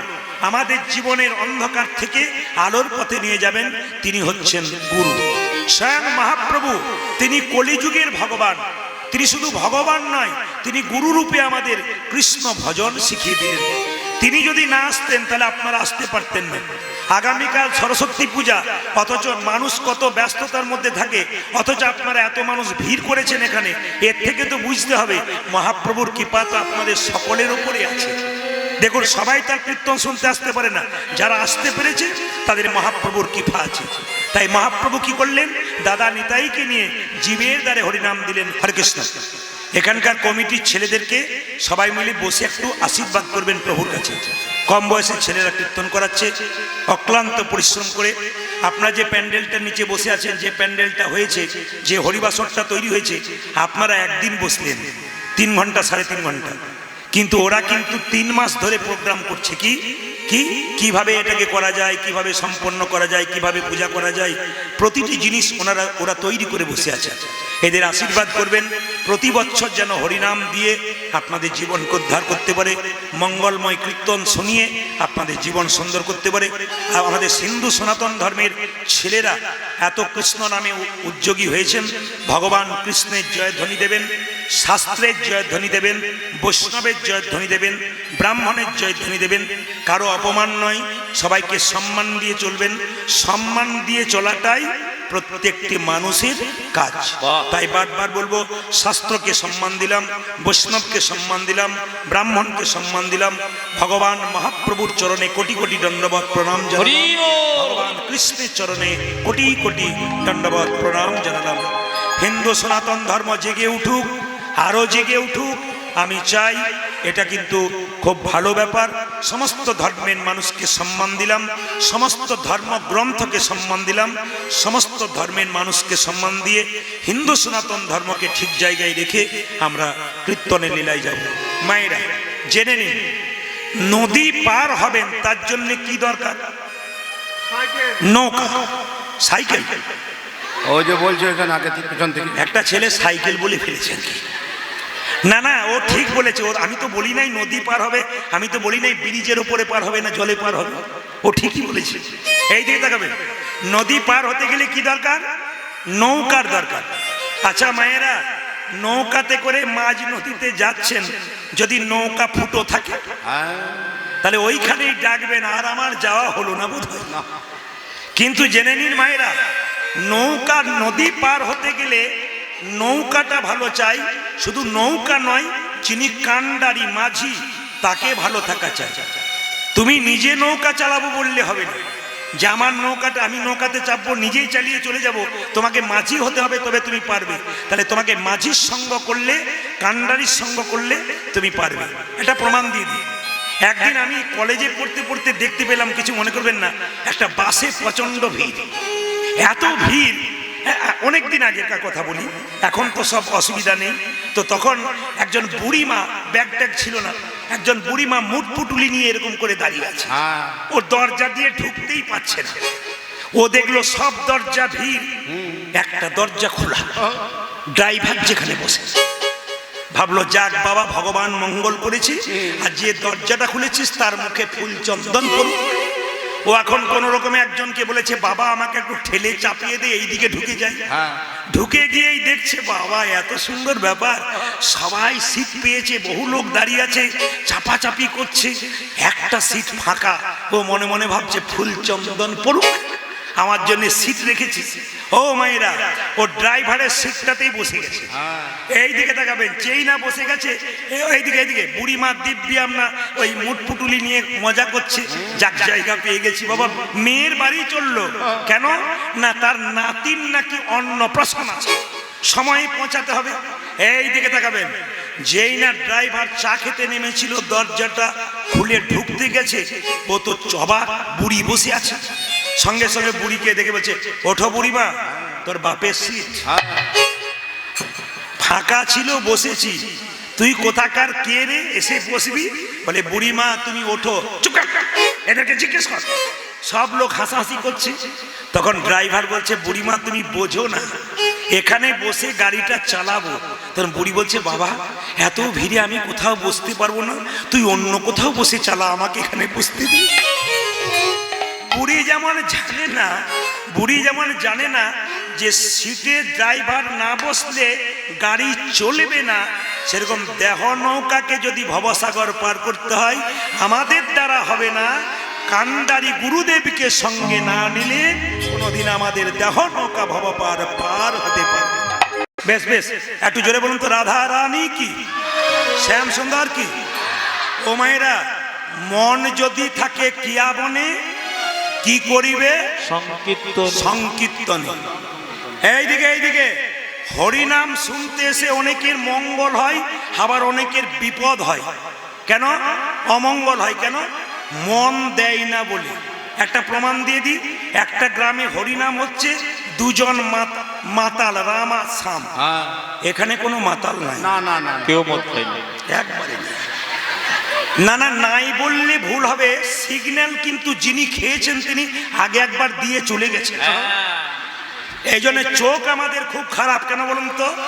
আমাকে সিগন্যাল দিয়ে চলে গেছে, সাউন্ডটা ঠিক হচ্ছে। তখন বুঝে নিয়েছি পার্টি সব জায়গাতেই আছে, শুধু হুগলি নয়, প্রতিটি জেলায় জেলায় আছে। জগাই মাথায়ের দল, বেশি বলার দরকার নাই। এইদিকে তাকাবেন, একটা গ্রামে রাম আর শ্যাম, দুজন মাতাল, প্রতিদিন কাজ করে সন্ধ্যাবেলায় বাড়ি ফেরে, সামনে মদের ঠ্যাক, এক গ্লাস করে না হলে ইমেজ আসে না। এখন রাম, এদিকে এদিকে শুনবেন, শিক্ষামূলক গল্প। রাম আর শ্যাম কীর্তন হচ্ছে, রাম আর শ্যাম কীর্তনে আসর দিয়ে পেরিয়ে যাচ্ছে। রাম বলছে, শ্যাম কি আজ আমি খাবো না। বলে কেন? আজ ভগবানের নাম হচ্ছে, আমি শুনবো। শ্যাম বলছে, তুই শোন, আমার এক গ্লাস না হলে চলবেই না। এখন শ্যাম গেছে মদের ভাটিতে, আর রাম বসে আছে কোথায়? কীর্তনের আসরে। তাকান, তাহলে রাম হরিবাসরে বসে আছে, আর শ্যাম কি করেছে না মদের ভাটিতে গিয়ে চুপচাপ বসে আছে। হরিবাসরে রাম যখন বসে আছে চুপচাপ কীর্তন শুনছে, তখন শ্যাম এখন মদের বোতলটাকে নিয়ে, মদের দোকানে একটা কৃষ্ণের ছবি দেওয়া আছে, কৃষ্ণের ছবিটাকে দেখে বলছে, আহ, খাইনি, বোতলটা ধরে আছে, আহ, তোমার গুণগান হচ্ছে, আমি কত হতভাগ্য, তোমার নাম শুনতে পারলাম না। কি সুন্দর তোমার মাথায় ময়ূরের পুচ্ছ, পায়ে নুপুর, কি সুন্দর তুমি দেখতে, হে গোবিন্দ, আমি তোমার নাম শুনতে পারলাম না। রাম কি সুন্দর নাম শুনলো, আমি এত হতভাগা, গ্রামে হরিনাম হলো আমি শুনতে পেলাম না।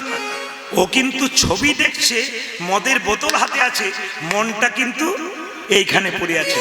আর রাম যে কীর্তন শুনছে সে বসে আছে ঠিক, মনে মনে ভাবছে, এতক্ষণ স্বামীর বোধহয় 2 বোতল হয়ে গেল, আমার এখানে না গিয়ে ওইখানে। কীর্তনে যে কি মজা আছে, না দিলে বুঝবে না। এই জন্য ডোজ দিতে হয় মাঝে মাঝে, অপরাধ নেবেন না। এইদিকে তাকাবেন, আমি প্রত্যেকটি হিন্দু সনাতন ধর্মের প্রতিটি ঘরের মানুষকে ভালোবাসি। আমি চাই আপনাদের ঘরে সব কৃষ্ণ ভক্ত সন্তান হোক, সবাই ভালোভাবে থাকুক। আমি এইটাই চাই যে সবাই সুখে থাকুক কৃষ্ণ নামে, এটা আমার বক্তব্য, আসল কথা। তো সবাই লক্ষ্য করুন, না মন যদি ঠিক থাকে গোবিন্দের নাম শুনতে পাবে। মায়েরা, সাপের মাথায় ভগবান চেপেছিল না? জোরে বলুন, সাপটার নাম কি ছিল? জোরে বলবেন। কালিয়ানাগ। বেশ বেশ। আচ্ছা, কালিয়ানাগের ফনা কটা গুনে দেখেছেন? দেখেছেন 5টা, কিন্তু আছে কত? 100টা ফনা আছে, তার সঙ্গে উপফনা আরো 2-4টা আছে। তো শুনে নিন, ভগবান শ্রীকৃষ্ণ কালিয়ানাগকে দমন করেছিল। তো একটু জানতে হবে যে আমার মাথায় আপনার মাথায় কৃষ্ণ নাচল না, সাপের মাথায় নাচল কেন? সাপটা পূর্বজন্মে কে ছিল? এইদিকে, যে যেমন কর্ম করবে তার তেমন ফল হবে। ধরুন আজকে তিসা গ্রামে, আমি কথার মানে বললাম, তিসা গ্রামে ওই পাড়াতে একটা বাচ্চা, এই পাড়াতে একটা বাচ্চা জন্ম নিয়েছে। একটা বাচ্চা বড় লোকের বাড়িতে সোনার চামচ মুখে নিয়ে জন্ম নিল, আর একটা বাচ্চা কি করলো মা? গরিবের বাড়িতে, ভিখারির বাড়িতে জন্ম নিল। তাহলে ছেলেগুলো কি কর্ম করেছিল? একজন বড় লোকের বাড়িতে, একজন ভিখারির বাড়িতে। এর থেকে প্রমাণ কি হয়? যে পূর্ব জন্মে কর্ম যার যেমন, জন্ম তার তেমন। কিন্তু আপনার যদি কোনো কম পরিবারে জন্ম হয়েছে, গরিব পরিবারে, এরপরে মহাজনরা বলেছেন জন্ম হোক যথাতথা, কর্ম যেন তোমার ভালো হয়। শুনবেন ভালো করে মন দিয়ে। এই কালিয়ানাগ পূর্বজন্মে ছিল রাজা। মায়েরা, এই রাজার নাম কি? চন্দ্রধ্বজ। রাজার নাম কি? চন্দ্রধ্বজ। তো মায়েরা, তাহলে রাজা থেকে সাপ হলো কেন জেনে নিন। চন্দ্রধ্বজ রাজার পেটে একবার প্রচন্ড যন্ত্রণা হয়েছিল, কেউ ভালো করতে পারলো না। একজন কবিরাজ বলল, রাজা তোমার পেটের যন্ত্রণা ভালো হবে ওষুধে নয়। তবে কি করে ভালো হবে? তুমি যে রাজবাড়িতে বাস করছো, আরে একটু অপেক্ষা করো, চলে।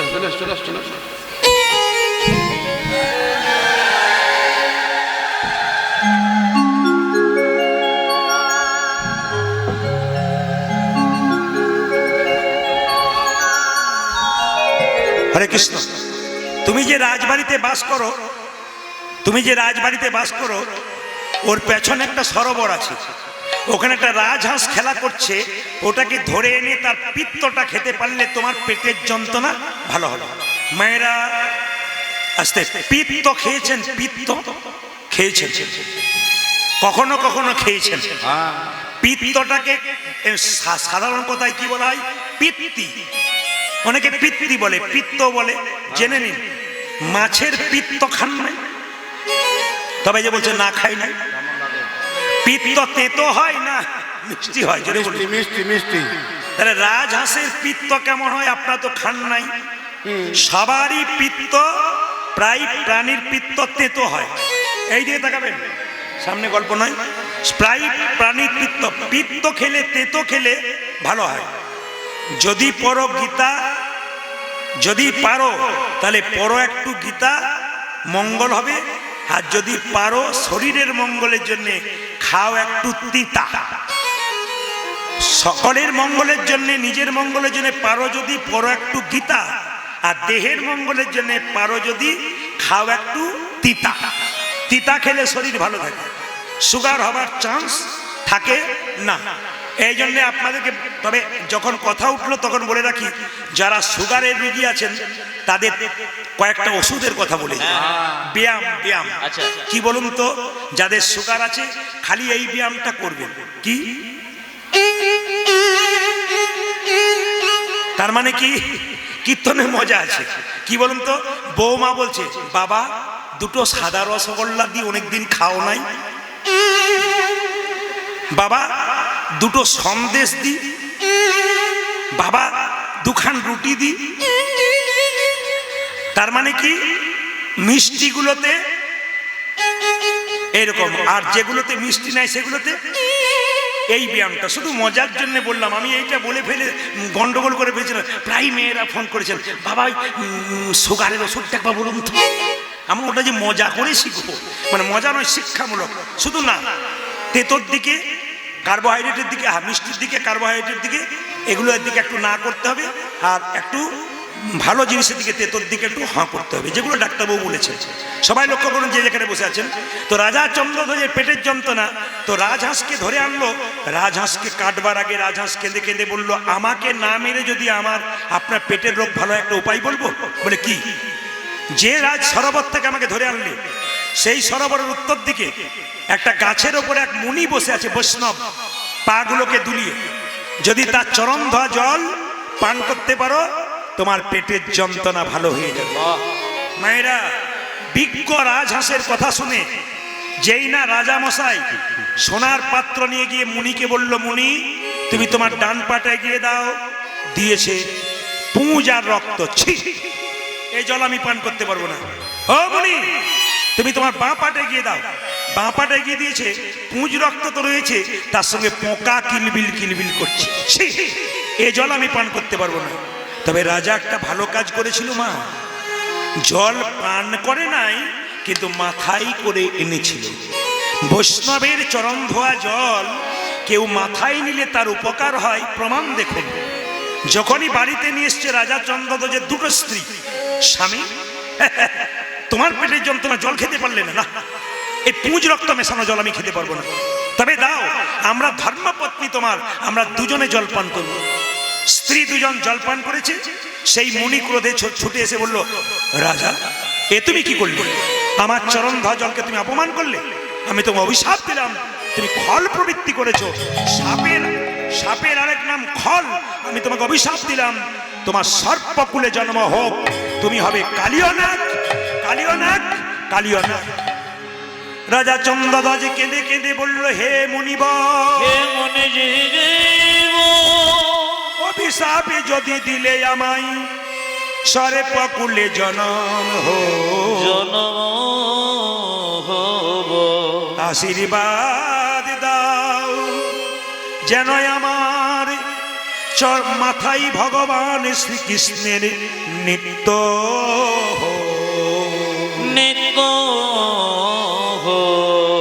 বৈষ্ণব বলল, ঠিক আছে, তুমি যেহেতু বৈষ্ণবের চরণ ধোয়া জল মাথায় করে এনেছো, আশীর্বাদ দিলাম, যেমন সাপ কুলে জন্ম নিবে অভিশাপ দিলাম, আশীর্বাদ দিলাম তোমার মাথায় একদিন কৃষ্ণের নাচ হবে। তাহলে মায়েরা, যে সাপটাকে আপনি দেখছেন ওটা সাপ ঠিক, কিন্তু পূর্বজন্মে ছিল কে? রাজা। সেই কালিয়নাগ বাস করছে কোথায়? যদি আপনারা বৃন্দাবনে কেউ যান, তাহলে কালীদহ হ্রদ দর্শন করবেন। সেখানে গিয়ে দেখবেন এখনো কদম্ব গাছটি বেঁচে আছে। অনেকের প্রশ্ন জাগে আমার কাছে, প্রদীপ বাবু, বৃন্দাবনে কদম্ব গাছটা এখনো পর্যন্ত বেঁচে আছে কেন? কদম্ব গাছ বেঁচে থাকার অনেকগুলো কারণ আছে। কৃষ্ণ কদম্ব বৃক্ষে থেকে ঝাঁপ দিয়েছিল কালীদহের জলে, কৃষ্ণের চরণ স্পর্শে এখনো পর্যন্ত গাছটি বেঁচে আছে। সে প্রমাণ দিচ্ছে যে কৃষ্ণ বৃন্দাবনে লীলা করে গেছেন, আমাকে দেখে শেখো। আর একটা প্রমাণ কি, মায়েরা দেখবেন সাপেদের জিভ কাটা না গোটা, জোরে বলুন। হাত দিয়ে দেখেছেন? একবার দেখ। আচ্ছা, সাপেদের জিভ কাটা, কাটা কেন মা? না গরুর মায়ের দাসিত্ব মোচন করবার জন্য অমৃত এনে বৃন্দাবনের কদম্ব গাছের উপরে রেখেছিল। সাপগুলো মনে মনে ভাবছিল, যদি হাঁড়ি থেকে একটুখানি অমৃত মাটিতে পড়ে গেছে, চেটে চেটে দেখি, যদি পেয়ে যায় আমরা অমর হয়ে যাব, চিরকাল বেঁচে যাব। কিন্তু একটুও পরে নাই, যে ঘাসগুলোর উপরে চাটছিল জিভ দিয়ে, ওই ঘাসটার নাম এরকা ঘাস, যাকে কুশ ঘাস বলা হয়। চাটতে চাটতে জিভটা দুটুকরো হয়ে গেছে, তখন থেকে সাপেদের জিভটা দুটুকরো। ওই গরুর তার মায়ের দাসিত্ব মোচন করবার জন্যে ওই যে হাঁড়িটা এনেছিল অমৃতের, অমৃতের পরস্তে এখনো পর্যন্ত কদম্ব বৃক্ষটা অমর হয়ে আছে। মায়েরা, সাপের মাথায় যে চক্র দেখতে পান, ওটা কার চিহ্ন? ভগবান কৃষ্ণের চরণ চিহ্ন। ওই জন্য বিষাক্ত সাপ বড় বড় দেখতে পান, তাদের মাথায় চক্র থাকে, ওটা কি না কৃষ্ণের চরণ চিহ্ন। দেখবেন সাপকে গরুর পাখি আগে খেয়ে নিত, কিন্তু এখন খেতে পারে না। কেন খেতে পারে না? না ভগবান শ্রীকৃষ্ণের চরণ চিহ্ন এখন রয়েছে, ওই জন্য গরুর কিন্তু সাপকে খেতে পারে না। এটা ভগবান কৃষ্ণের আশীর্বাদ। আপনাদের আমাদের ভেতরে বিষ আছে, অমৃত আছে। তাকাবেন আমার দিকে, আমাদের ভেতরে বিষ আছে, অমৃত আছে। বিষটা কোনটা, অমৃত কোনটা? দেখবেন রাস্তাতে দেখা হয় অনেক লোকের সঙ্গে, আমার ড্রাইভার জিজ্ঞেস করে, দাদা এই দিকে কি তিশা যাব? দু চারজন বলে বলতে পারবো না। আবার দেখবেন কোন লোককে জিজ্ঞেস করে, দাদা এইদিকে তিশা যাব? হ্যাঁ, এই ডানপুরি টোল ট্যাক্স পেরিয়ে যে পাম্প রয়েছে, তেল পাম্প, ওর পাশ দিয়ে ঘুরে যাবেন, একবারে তিশা গ্রাম। তাহলে একজন কি বলল জানি না, বলতে পারে আমার জানা নেই দাদা, আমি এখানটা যাই। তাহলে কি হলে তার মধ্যে বিষ নাই। আর যদি জানি না, তার মানে বিষ আছে, ভাব নেই, ভক্তি নেই, বলার মধ্যে প্রেম নেই। রামকৃষ্ণ দেব বলেছে, আপনার বাড়িতে কেউ যদি যায়, দুটো মিষ্টি জল দিতে পারেন না পারেন, দুটো মিষ্টি কথা অন্তত বলবেন। কিন্তু এইদিকে এইদিকে এইদিকে কিন্তু একটা কথা আপনাদের বলে যাই, আমাদের শরীরে বিষটাকে দূর করতে গেলে কি করতে হবে? কীর্তন শুনতে হবে, হরিনাম শুনতে হবে। যেমন এই কয়েকদিন আগে একটা জেলাতে গান হচ্ছিল, আমি বলবো না, অনেক দূরে মালদা পেরিয়ে একটা জেলায় গান হচ্ছিল, ইউটিউব হচ্ছে বলে বলবো না। তো সেই জেলাতে গান করতে গেছি, রবিবার দিন বাজার বন্ধ আর রবিবার দিন চাকরির ছুটি। তো যিনি গানের আয়োজন করেছেন, বিরাট ফুটবল মাঠ, প্রচুর লোকের ভিড়। তা আমি যখন গান করে বাড়ি ফিরছি, তখন যিনি কীর্তন করালেন, তিনি মোটর সাইকেল করে আগে আগে আমাকে রোডটা ধরাবার জন্য নিয়ে যাচ্ছেন। নিয়ে বাজারের লোককে জিজ্ঞেস করছেন, দাদা কালকে প্রচুর ভিড় হয়েছিল, আপনারা যান নাই? বলছে কি করব দাদা, রবিবার বাজার বন্ধ, রবিবার যদি কীর্তন করতেন তাহলে যেতাম, আজ তো বুধবার, আজকে যাব কি করে? রবিবার হলে যেতাম। একজন বলছে আমি তো চাকরি করি, রবিবার দিন ছুটি, ওই দিন হলে যেতাম। আচ্ছা মায়েরা বলুন তো, যে লোকটা বলছে রবিবার হলে কীর্তন শুনতে যেতাম, অন্য দিন পারবো না, সেই লোকটা যদি সেই লোকটা যদি বুধবার দিন বিপদে পড়ে, হে গোবিন্দ আমাকে বাঁচাও, তোর ভগবান যদি বলে তোর তো রবিবার বটে, তোর তো বুধবার নয়, তোর কাছে আমি যাব না, না কি বলছেন? তাহলে ভগবানের নাম শোনার জন্য আবার বারের কি রয়েছে? ভক্ত যারা হয় তারা বার দেখে না, কেন? কীর্তন তো সন্ধ্যেবেলায় হয়, তখন তো বাজার প্রায় বন্ধের দিকে, তাও দু চারজন বসে থাকে, যদি দু চারটা খরিদ্দার আসে, এই জন্য বসে থাকে। মায়েরা, মন যদি আপনার চাই, সব কিছু বাদ দিয়ে কৃষ্ণ নাম যেখানে হয় অন্তত বসতে হয়, গৃহের মঙ্গল হয়, সংসারের মঙ্গল হয়। মায়েরা, যে কালীদহের জলে কালীয়নাথ থাকে, সেই জলটা বিষ ঢালতে শুরু করেছে। প্রশ্ন করবেন, আপনাদের হুগলি জেলাতে অনেক পুকুর আছে যেখানে পদ্ম ফুল থাকতে পারে, তা যেখানে পদ্ম ফুল থাকে সেই পুকুরে একটা সাপ থাকে, ওই সাপটার নাম পদ্মনাগ। ও যদি কামড়ায় আর ফিরে আসতে পারবে না।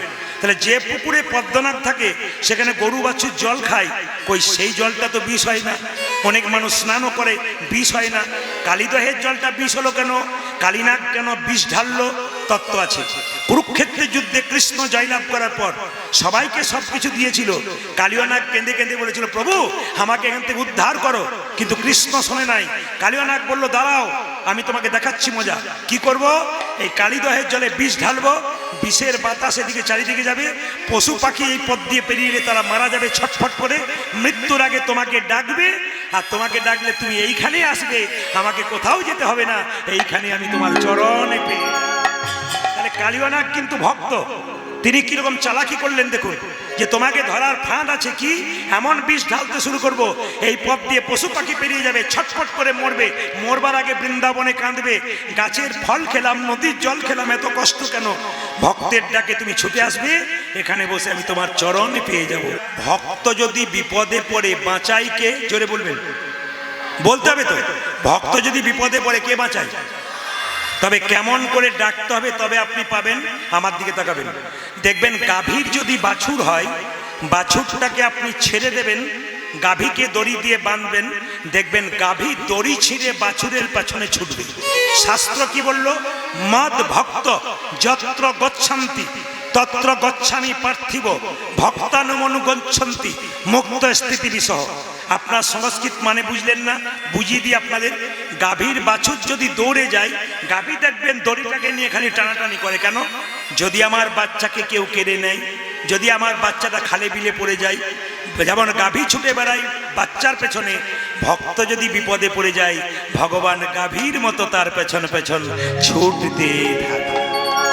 তবে মায়েরা, এর জন্য আপনাদের কর্ম আছে। আস্তে যে যেখানে বসে আছেন তিলক নিচ্ছেন, ঠান্ডা মাথায় নেবেন, কিন্তু আমার কাছে একটা নিবেদন রইল, এর জন্য আপনাদের কর্ম আছে। কিছুই করবেন না আর ভগবানের কৃপা পাবেন তা বললে হবে না। ভগবান বলেছেন, যে যথামাং প্রপদ্যন্তে তাংস ততৈব ভজাম্যহম মমা বর্তমানুবর্তন্তে মনুষ্য পার্থ সর্বস্যাহ। মানে কি মা? এই যে তাকান, যে আমাকে যেমন ভালোবাসে আমি তাকে তেমন ভালোবাসি। তাকাবেন, আপনি সারাদিন একবার ভগবানকে ডাকবেন না, আর হঠাৎ করে বিপদে পড়লে ভগবানকে ডাকবে, ভগবান আসবে কেন? এইদিকে আপনি রাত্রি 10টার সময় আমার বাড়িতে ধাক্কা দিচ্ছেন, প্রদীপ বাবু আছেন? বলে কেন? বিপদে পড়েছি, 10,000 টাকা দরকার। আপনার সঙ্গে যদি পরিচয় থাকে আমি টুক করে বের করে দেবো, আর আপনার সঙ্গে যদি সম্পর্ক না থাকে আমি কি করব? যাও বাবু, তোমার পরিচয় জানি না, দিতে পারলাম না, তুমি কি সত্যি ছলনা করছো না বিপদে পড়েছো, আমি বুঝবো কি করে? সেরকম ভগবানের সঙ্গে সম্পর্ক করুন। মায়েদের সহজ কথা বলে দিই, আপনি বাড়িতে কাজ করছেন, একটি ছেলে এসে বলছে, বাচ্চা ছেলে বলছে, এই যে কে আছো, একটু জল দাও তো। বাচ্চাটা বললো, কিন্তু সেই ছেলে যদি দরজায় গিয়ে বলে, কাকিমা কাকিমা একটু জল দাও তো, কোনটাতে আপনি আগে আসবেন? যখন আপনার সঙ্গে সম্পর্ক করবে, কাকিমা বলেছে, ছেলের মতো জল খা। তার মানে কি?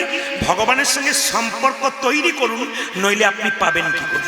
একটু আপনাদের বলে রাখি, যে যেখানে বসে আছেন, আচ্ছা দেবকী কৃষ্ণকে জন্ম দিয়েছিল, যশোমতী পালন করেছিল। সবাই বলবেন, দেবকীর সঙ্গে কৃষ্ণের ছবি পাওয়া যায় না যশোমতীর সঙ্গে কৃষ্ণের ছবি পাওয়া যায়? জোরে বলবেন। তাহলে এখানে কৃষ্ণ প্রমাণ আসতে, এখানে কৃষ্ণ কি প্রমাণ দিল? যে জন্ম দিলেই বাবা মা হয় না, ভগবানকে যে লালন পালন করে সেই তার মা বাবা হয়। তাহলে যশোমতী যদি কৃষ্ণকে লালন পালন করে কৃষ্ণের মা হতে পারে, তাহলে আপনারা যারা মায়ের আছেন কৃষ্ণকে লালন পালন করে আপনারা কৃষ্ণের মা হতে পারবেন না কেন? আমি অতীব সত্য কথাটা বুঝিয়ে দিয়ে যাই আপনাদের। যে সংসারে যারা আছেন দাদা ভাইরা, কথাগুলো ভুল বললে আমাকে বিচার করবেন। আপনার ছেলে জন্ম দিলেন, মেয়ে জন্ম দিলেন, বেশিরভাগ ক্ষেত্রে বললাম, সবাই নয়, কি বলুন তো, বেশিরভাগ ক্ষেত্রে ছেলের যখন 25 বছর বয়স হলো, বিয়ে হয়ে গেল, ছেলে আর আপনার কাছে নাই, এটা আপনারা হারে হারে টের পাচ্ছেন। কিন্তু তখন কি ভাববেন বলুন তো? কষ্ট করে মানুষ করলাম, বড় করলাম, পরের মেয়ে এসে আমার ছেলেকে কেনে নিয়ে চলে গেল। না, আপনি জানেন জগৎটা সুখালয় নয়, এটা দুঃখালয়। এখানে সুখ পাওয়া যায় না, খালি দুঃখালয়। দুঃখ, পণ্ডিতরা বলেছে এটা দুঃখালয়, সুখালয় নয়। যদি দুঃখ পেতে চান তবে কৃষ্ণকে ভজনা করুন, দুঃখ পেতে চান দুঃখের মধ্যে সুখ আছে। কি বললাম? বিয়ের পর স্বামী স্ত্রীতে যদি একটা গোপাল কিনে গোপালের সেবা দিতে পারে, আমার দিকে তাকান, বিয়ের পর স্বামী স্ত্রীতে গোপাল কিনে যদি গোপালের সেবা দিতে পারে, তাহলে যখন আপনাদের এখনো যদি ছেলে মেয়ে ছোট আছে বড় আছে, গোপালের ভজন শুরু করুন। সকালবেলা একবার সেবা দিন, দুপুরবেলায় সেবা দিন, সন্ধ্যেবেলায় সেবা দিন। ছেলে মেয়ে যদি পালিয়েও যায় শান্তি পাবেন। কেউ চলে গেলেও, সবাই চলে গেলেও একজন যাবে না, তিনি গোপাল। অগ্রদ্বীপের গোপীনাথ লীলা যারা শুনেছেন, ভগবান হয়ে ভক্তের সাধ্য কার্য সম্পন্ন করেছিল। এই জন্য আপনাদের কাছে নিবেদন রইল, যদি কোনো নারীর স্বামী চলে যায়, ভগবানকে পরমপতি রূপে আপনি কাছে রাখুন ছবিতে, অজান্তে আপনার যা যা দরকার সব পূরণ করে দেবে। কোনো মায়ের যদি ছেলে চলে যায়, গোপালকে ছেলের মতো ভালোবাসুন, দেখবেন অনাবিল আনন্দ পাবেন। আমি প্রতিটি জায়গাতে জায়গাতে গেছি, আপনার শুনলে চমকে যাবেন। আমি মেদিনীপুরে 1 মাস আগে গান গাইছিলাম, তো আমাকে বলছে, এদিকে এদিকে সাবধান, আমাকে বলছে এখানে যে কীর্তন করাচ্ছে সে কানাই বলাইয়ের মা। বললাম বুঝতে পারলাম না। বলছে একটু পরে আসবে, আপনাকে বায়না করেছে। তো কানাই বলাইয়ের মাকে দেখবার ইচ্ছা হলো, তো আসেই না, ব্যস্ত থাকে। হঠাৎ করে যখন মেয়েটি এলো, তখন দেখলাম কানাই বলাইয়ের মায়ের বয়স কত জানেন? 22 বছর, এখনো বিয়ে হয় নাই। কি করে? কলকাতায় রেলে চাকরি করে। কানাইকে এক পাশে, বলাইকে এক পাশে কোলে করে নিয়ে মেয়েটি এসেছে। বললাম আপনি আমায় বায়না করেছিলেন?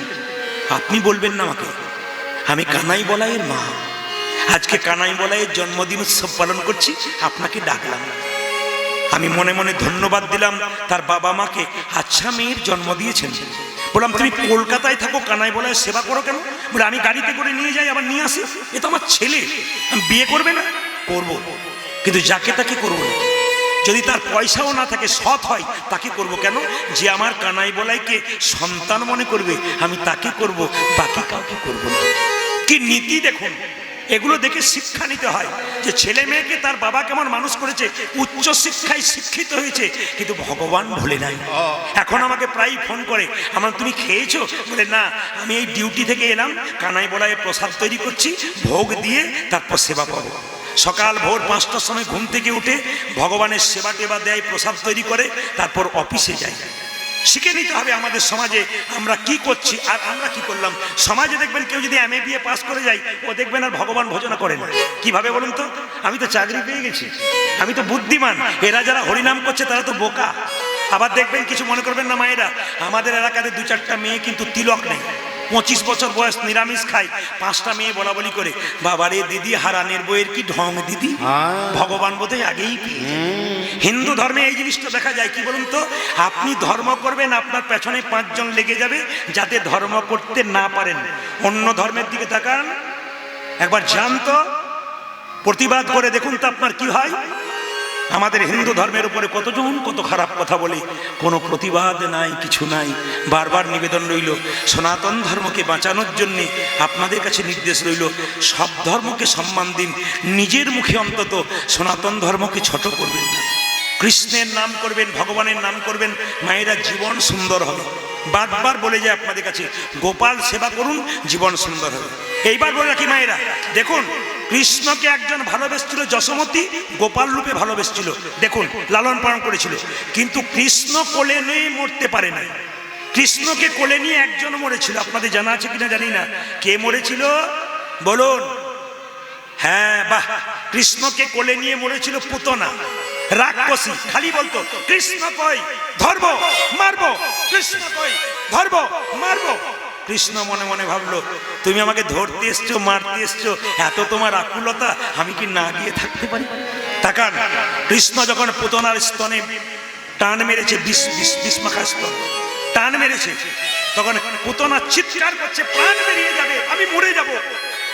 তবে কৃষ্ণ দেখুন পুতনা রাক্ষসী হয়ে কিরকম চাইল, আমি জানি তুমি আমায় মারবে, কিন্তু আমি জানি তোমার হাতে আমি মরবো, কিন্তু মৃত্যুর আগে একটা প্রার্থনা করবো, তোমাকে মানতে হবে। কৃষ্ণ বললো মানবো কেন? বলে আমি তো তোমার মা। বলে কেন? স্তনে বিষ মাখায় আর যা করি, আমার তো স্তনদুগ্ধ তুমি পান করেছ, তুমি তো আমার ছেলে, যদি ছেলে হও তবে মায়ের কথাটা শুনতে হবে। বলে কি? আমি মরবো, মরবার আগে তুমি দাঁড়িয়ে থাকো, তোমার চোখের দিকে তাকিয়ে থাকবো, আমার 2 ফোঁটা জল চোখ থেকে তোমার চরণে যখন পড়বে তখনই তুমি মারবে, তার আগে তুমি আমায় মারবে। কত সুন্দর কথা দেখুন, আমার চোখের জল প্রথমে তোমার চরণে পড়ুক, তারপর তুমি আমায় মারবে, তার আগে মারবে না। চাওয়াটা কত সুন্দর, শিক্ষা কত সুন্দর। শুধু কীর্তন শুনলে হবে না, প্রত্যেকটি জায়গায় শিক্ষা। আজকে আপনাদের আশীর্বাদ আমি 365 দিনের মধ্যে 320 দিন গান করি, প্রতিটি জেলায় জেলায়, এমনকি রাজ্যে রাজ্যে। আগামীতে বিদেশে প্রচুর চাপ আছে, প্রচুর মানুষের আকাঙ্ক্ষা আছে, কিন্তু আমি সময় দিতে পারছি না বহুজনকে। এরই মধ্যে দিয়ে যেগুলো দিতে পারছি, আপনাদের আশীর্বাদ আমার মাথায় থাক, যেন কৃষ্ণ কথা শুনিয়ে অন্তত সনাতন ধর্মকে বাঁচাতে পারি, সনাতন ধর্মের মানুষকে বলতে পারি যে বাড়ি বাড়ি একটা করে কৃষ্ণ ভক্ত সন্তানের জন্ম হয়ে যায়। আমি চাইবো মায়েরা, জানি তাই একবার জোরে বলুন, রাধা রানী কি, শ্যাম সুন্দর কি, মদন মোহন কি। আমার দিকে তাকাবেন। হুগলি জেলায় প্রথম আমি এসেছিলাম, জয়দেব মেলা থেকে আমাকে বায়না করেছিল একজন ব্যক্তি, বাগবাড়ি ডাকাতিয়া খাল। পরপর ওনার বাড়িতে 7 বছর গান করেছিলাম। প্রথম বছর বায়না করেছিল এক পালা গানে 1600 টাকা, প্রথম বছর, মানে আমি এসেছিলাম আর কি। তারপর হুগলি আর ঢুকতেই পারি না, খালি ওইখানটাতেই রয়ে যাই। তারপর গোবিন্দ কৃপা করে ইউটিউবে ছাড়লো, তারপর থেকে আপনাদের চারিদিকে ছড়ালো। তো বলে যায় আপনাদেরকে, আগামীকাল সরস্বতী পূজা, আপনি আপনার বাচ্চাকে কি শিক্ষা দেবেন, আপনি কি শিক্ষা নেবেন? আমার গ্রামের বাড়িতে দুর্গাপুজো হয়, সেখানে আমি যখন যাই, একজন বাচ্চা তার বাবার সঙ্গে দুর্গা দেখতে গেছে। ছেলে প্রশ্ন করছে বাবাকে, বাবা কার্তিকের বাহন ময়ূর, সেটা ভালো, কেন ময়ূরটা বড়, নিয়ে চলে যেতে পারে, বাহন মানে যে বহন করে নিয়ে যায়। কিন্তু গণেশের পেটটা মোটা, এইটুকু ইঁদুর কেন বাহন? বাবা তখন চুপ, খালি যেখানে যাবে খালি জিজ্ঞেস করে, দেখলি চল বাড়ি চল। মানে বাপও জানে না, বেটাকে জানে। আমার প্রশ্ন এইটাই, কীর্তনের আসরে এসে শিখে যাবে না। অনেকেই আমাকে বলে, দাদা আপনার গানে কিছু না হোক হোক, কিছু শিক্ষা আছে। যারা কীর্তন শুনতে আসে তারা, এখন প্রশ্ন হবে, কালকে যে মা সরস্বতী পুজো, যদি মাকে কোনো ছেলে বলে মা সরস্বতীর জন্ম কোথা থেকে, আপনারা কি বলবেন? বলে ওই জন্য তো আপনাকে সরস্বতী পূজার আগের দিনে ডাকলাম, ওই জন্য ডেকেছেন না। সরস্বতীর জন্মটা শুনে নিন মায়েরা, খুব সংক্ষেপে সংক্ষেপে বলবো। সরস্বতীর জন্মটা ভগবান শ্রীকৃষ্ণের জিহ্বার অগ্রভাগ থেকে। কোথায় বললাম? আপনি শাস্ত্র প্রমাণ নিন, ব্রহ্ম বৈবর্ত পুরাণ প্রকৃতি খণ্ডে আপনি পড়ুন, পরিষ্কার করে লেখা আছে কৃষ্ণের জীবের অগ্রভাগ থেকে সরস্বতীর জন্ম। ওই জন্য জিহ্বাকে বলা হয় বাক, বাক দেবী সরস্বতীর নাম। বিনা পানি বাণী দেবী, বাণী বাণী বাণী বাণী বাণী দেবী। এবার প্রশ্ন হবে মায়েরা, সরস্বতীর বাহন জোরে বলুন কে? হাঁস। আচ্ছা বলবেন এবার, পাতি হাঁস না রাজহাঁস? রাজহাঁস। আচ্ছা এবার বলুন, রাজহাঁসটাকে কেন বাহন করলো, পাতি হাঁসকে করলো না কেন? কারণ আছে, যুক্তি আছে। কিন্তু যখন দুর্গাপুজোর সময় আমি গান করি, তখন গোটা দুর্গা চালিতে যেগুলো থাকে সমস্ত দেবদেবী নিয়ে আমি বর্ণনা করে দিই, মানুষ জানতে পেরে যায় এগুলো তত্ত্ব কি, প্রতিটি শিক্ষা আছে। কিছু মনে করবেন না মায়েরা, তার ফাঁকে একটু বলে দিই। এইবার বলে দিই, সরস্বতীর বাহনকে হাঁস। রাজহাঁস কেন জোরে বলবেন? রাজহাঁস কেন? রাজহাঁসকে জল আর দুধটা মিশিয়ে দিন, ও জলটা দুধটা খেয়ে নেয়, জলটা ফেলে দেয়। মা রাজহাঁসকে রেখে জগৎকে শিক্ষা দিল, অন্যায়টাকে সরিয়ে দাও, ন্যায়টাকে গ্রহণ করো, খারাপটাকে সরিয়ে দাও, ভালোটাকে গ্রহণ করো, যুক্তিটাকে নাও, অযুক্তিটাকে ফেলে দাও, সত্যকে নাও, মিথ্যাকে সরিয়ে দাও, সৎ পথে চলো, অসৎ পথে চলো না। কি শিক্ষা দেখুন। আবার দেখুন মায়েরা, বিনা যন্ত্র বাজাচ্ছে, বিনাটাকে যন্ত্রটাকে তিনি বাজালেন কেন? এরও শিক্ষা আছে। বিনা বাজে ছন্দে, যদি ছন্দহীন হয় তাহলে শুনতে জোরে বলুন খারাপ লাগে। সংসার ছন্দে চলবে যদি শৃঙ্খলিতভাবে চলতে পারেন, ভগবানের ভজন করবেন, সংসারে থাকবেন, ছেলে মেয়েকে মানুষ করবেন, ভালো থাকবেন। আমাদের সঙ্গে অনেক দাদার দেখা হয়, কয়েক কোটি টাকার মালিক, দাদা কেমন আছেন? আর বলবেন না, খালি টেনশন। আর দেখবেন অনেকে হরিনাম ভজন করে সংসারে কর্ম করে। দাদা কেমন আছেন? হরির কৃপায় ভালোই আছে। মানে দেখবেন ওরা দেখবেন দিব্যি আছে, কেন মাটিতে ঘুমলেও নাক ডেকে ঘুমোয়। আর দেখবেন প্রচুর টাকার মালিক সোনার বিছানাতে শুয়ে আছে, ও 2 টাকার ঘুমের ট্যাবলেট না খেলেও ঘুমই আসে না। না, এই জন্য বলে রাখি, শান্তির ঘুম পেতে গেলে শান্তিময় ভগবানের চরণ ধরতে হবে, শিক্ষা আছে। এইবার বলে দিই একটা প্রশ্নের উত্তর। সরস্বতী পুজোর আগে কুল খেতে নেই, কাল থেকে খাবেন। এইদিকে বলবো না, ছেড়ে দিয়ে চলে যাবে। বলে দিই সরস্বতী পুজোর আগে কুল কেন খেতে নাই, প্রত্যেকটি শাস্ত্রের কথা। তাকান আমার দিকে। বেদব্যাস, বাচ্চাদেরকে বোঝাতে পারবেন, বেদব্যাস নামে একজন মহর্ষি ছিলেন। তিনি একটি গ্রন্থ রচনা করবেন, তার নাম হলো কি? তার নাম হলো ব্রহ্মসূত্র। সেই গ্রন্থটা রচনা করবার জন্য প্রথমে ভগবতী মা সরস্বতীকে আহ্বান করলেন। মা বললেন, শোনো, কোনো জিনিস করতে গেলে সাধনা দরকার। ছেলে যদি ভালো রেজাল্ট করে, সাধনা দরকার। আপনি রান্না ভালো করবেন, সাধনা দরকার। আপনি মাঠে ফসল ফলাবেন, সাধনা দরকার, পরিশ্রম দরকার। সাধনা করতে হবে, ত্যাগ স্বীকার করতে হবে। তো বলল, শোনো মহর্ষি, তুমি ব্রহ্ম নদে, সরস্বতী নদীর তীরে তুমি বসে ধ্যান করো। একদিন তোমার সাধনা সম্পন্ন হলে তুমি দেখবে গ্রন্থ রচনা করতে পারবে। মা সরস্বতী নিজে একটা কুল গাছের বীজ তার সামনে পুঁতে দিলেন। বলে, কুল গাছের বীজটা পুঁতে দিলাম। শোনো মহর্ষি, এই কুল গাছের বীজ থেকে যখন চারা গাছ হবে, গাছ হবে, তারপর ফল হবে, সেই কুল পেকে যখন তোমার মাথায় পড়বে, তখন তোমার সাধনায় সিদ্ধি লাভ হবে। মায়েরা, মহর্ষি বেদব্যাস তিনি কি করলেন?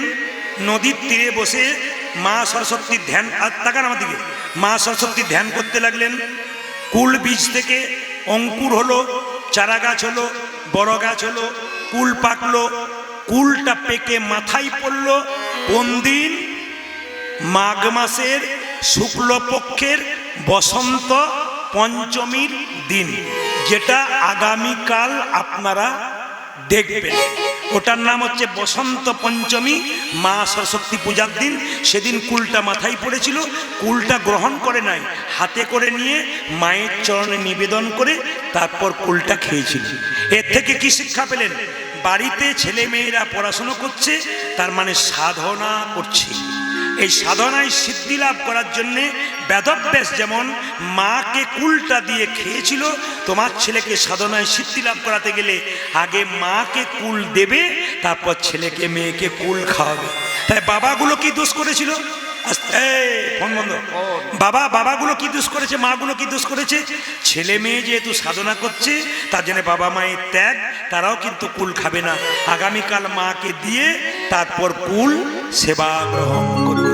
মায়েরা, কিছু মনে করবেন না, যারা আগেকার মানুষ আছেন কিছু মনে করবেন না, আমার বাবারা আছেন বসে। আচ্ছা বলুন তো, আপনি যখন বাইরে মাঠে যেতেন বা দূরে কোথাও যেতেন, আপনার মা মুড়িটা কোথায় দিত? একবারে গামছাতে বেঁধে দিত, চপ কিনে খেয়ে নিন, কিংবা গুড় মুড়ি খেয়ে নিন, বলতো না মা? এখনকার দেখবেন বাচ্চাদেরকে মায়েরা কি করে? টিফিন বাক্সে, জোরে বলুন, মজা আছে কীর্তনে। অনেক মেয়েরা বলে, দাদা, বলে কি, আমার ছেলে চাকরি করে, খেতে দেয় না। বললাম, আপনার ছেলেকে যেমন শিক্ষা দিয়েছেন সেরকম করেছে? বলছে, বুঝতে পারলাম না। কিছু মনে করবেন না, এখনকার ছেলে মেয়েদেরকে দেখবেন মাগুলো কি করে বলুন তো? টিফিন বাক্সে খাবার দেয়। জোরে বলুন, হানা না? আর দেবার সময় কোনো কোনো মা কি বলে বলুন তো? নিজে খাবি, কাউকে দিবি না, দিলে তোর একদিন কি আমার একদিন। কান ধরে উঠবস কর। এই দিকে তাকার মজা আছে, কি শিক্ষা আছে? কান ধরে উঠবস কর, নিজে খাবি, কাউকে দিবি না। ছেলে মায়ের কাছে বলে গেল, মা তোমাকে কথা দিলাম, নিজে খাবো, কাউকে দেবো না। ছেলে বড় হলো, পড়াশুনো করলো, চাকরি করলো, বিয়ে করলো, নিজে খেলো, মা বাবাকেই দিল না। জোরে বলুন, হ্যাঁ না? কি ভাবছেন আপনারা? কিছু মনে করবেন না, রসিকতাও বটে, শিক্ষাও আছে। একটু কথা বলে, আমাকে যেমন এই মাধ্যমিক পরীক্ষা চলছিল, বাবা পরীক্ষা চলছিল, একজন মা এসে বলছে, বাবা আমার ছেলের মাথায় হাত বুলিয়ে দিন তো, যেন পরীক্ষায় পাস করে যাবে। আমরা হাত বুলিয়ে দিয়ে যদি পাস করতো, তাহলে সব তো লাইন দিয়ে দাঁড়াতো আমার কাছে। আগে পড়াশোনা করুক, তারপর আশীর্বাদ, না কি বলছেন? আগে কর্ম করতে হবে তো।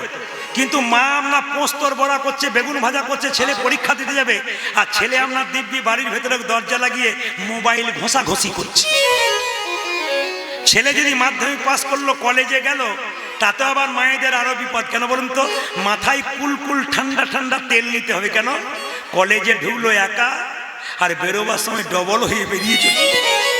এ আবার তখন মাথায় কুলকুল তেল নিতে হবে না।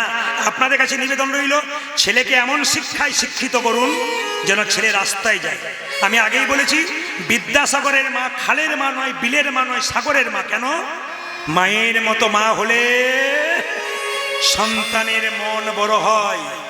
আজকের যে কমিটির ছেলেরা কীর্তন করাচ্ছে, এদের মনগুলো দেখলাম বড় উদার, বড় ভক্তির। কেন বলুন তো? মা সেরকম সন্তান জন্ম দিয়েছে যাদের মধ্যে বিনয়ী ভাব আছে। কয়েকদিন আমি একটা আসরে গান করছিলাম, তো কয়েকটা কমিটির ছেলে আমাকে বায়না করেছিল, আপনারা বিশ্বাস করবেন না, এত ভদ্র, এত জেন্টল, বলে আমাদের 133 বছর আসর দাদা। তো দেখুন আমাদের প্রত্যেকটা সিস্টেম কিন্তু সুন্দর। এখানে এসে দেখলাম প্রত্যেকটা সিস্টেম সুন্দর। যার বাড়িতে আছি তিনি তো খুব সুন্দর সেবা দিচ্ছেন। কমিটির ছেলেদের ভালোবাসা। আপনাদের কাছে নিবেদন রইল, এরকম ছেলের জন্মদিন যেন কৃষ্ণ কথা হরিকথা শুনিয়ে আপনাদের জীবনটাকে ধন্য করিয়ে দিতে পারে। যার যেমন স্বভাব, নিম পাতাকে যতই মিষ্টি রসে ভেজান তেতো দূর হয়। জোরে বলুন, নিম পাতাকে মিষ্টি রসে ভেজালে তেতো দূর হয়। যেমন নিন্দুক লোকরা যতই ভালো কথা বলুন, কি বলবে বলুন তো? নিন্দুক লোকরা, আপনি ভালো কাজ করুন, দেখবেন আপনার পেছনে। যেমন আমাদের ওখানে একটা পাড়াতে একটা কাকা আছে, ও সব কিছুতে খাবার খেলে বদনাম করে। একটা বাড়িতে খুব ভালো খাইয়েছে, সবাই নাম করেছে। আমরা দেখলাম কাকা কি বলে, কাকা আসছে লাঠি ধরে, কাকা কেমন খেলেন? সবাই ভালো খেয়েছে, ও ভালো বলবে নিশ্চয়ই। প্রত্যেকদিন নিন্দা করে, সবার নিন্দা করে, কাউকে ছাড়ে না। দেখলাম আজকে দারুণ খাইয়েছে, যে কি বলে খেলাম, মানে ব্যাপার কিছু আছে আর কি। কাকা খেলাম বলে হ্যাঁক মারলে কেন? বলছে খেলাম, বললাম সবই তো ভালো হয়েছে, লোকে খুব নাম করলো। বলছে পোলাওটা ভালো হয়েছিল, বাদামগুলো পোড়া পোড়া হয়ে গেছে। মানে কিছু একটা বলতে হবে আর কি। এই যে আপনাদের কাছে নিবেদন রইল, নিম পাতাকে যতই মিষ্টি এসে ভেজান, ও যেমন তেতো দূর হয় না। নিন্দুক লোককে যতই ভালো কথা শোনান, ও নিন্দা করতে ছাড়ে না। ওদের দিকে তাকাবেন না। কি করুন? লক্ষ্য করুন, হাতি চলে বাজার, কুত্তা ভুকে হাজার। কৃষ্ণ ভক্ত যারা হয় তারা হাতির মতো, নিন্দুক যারা হয় তারা কুকুরের মতো। এদের দিকে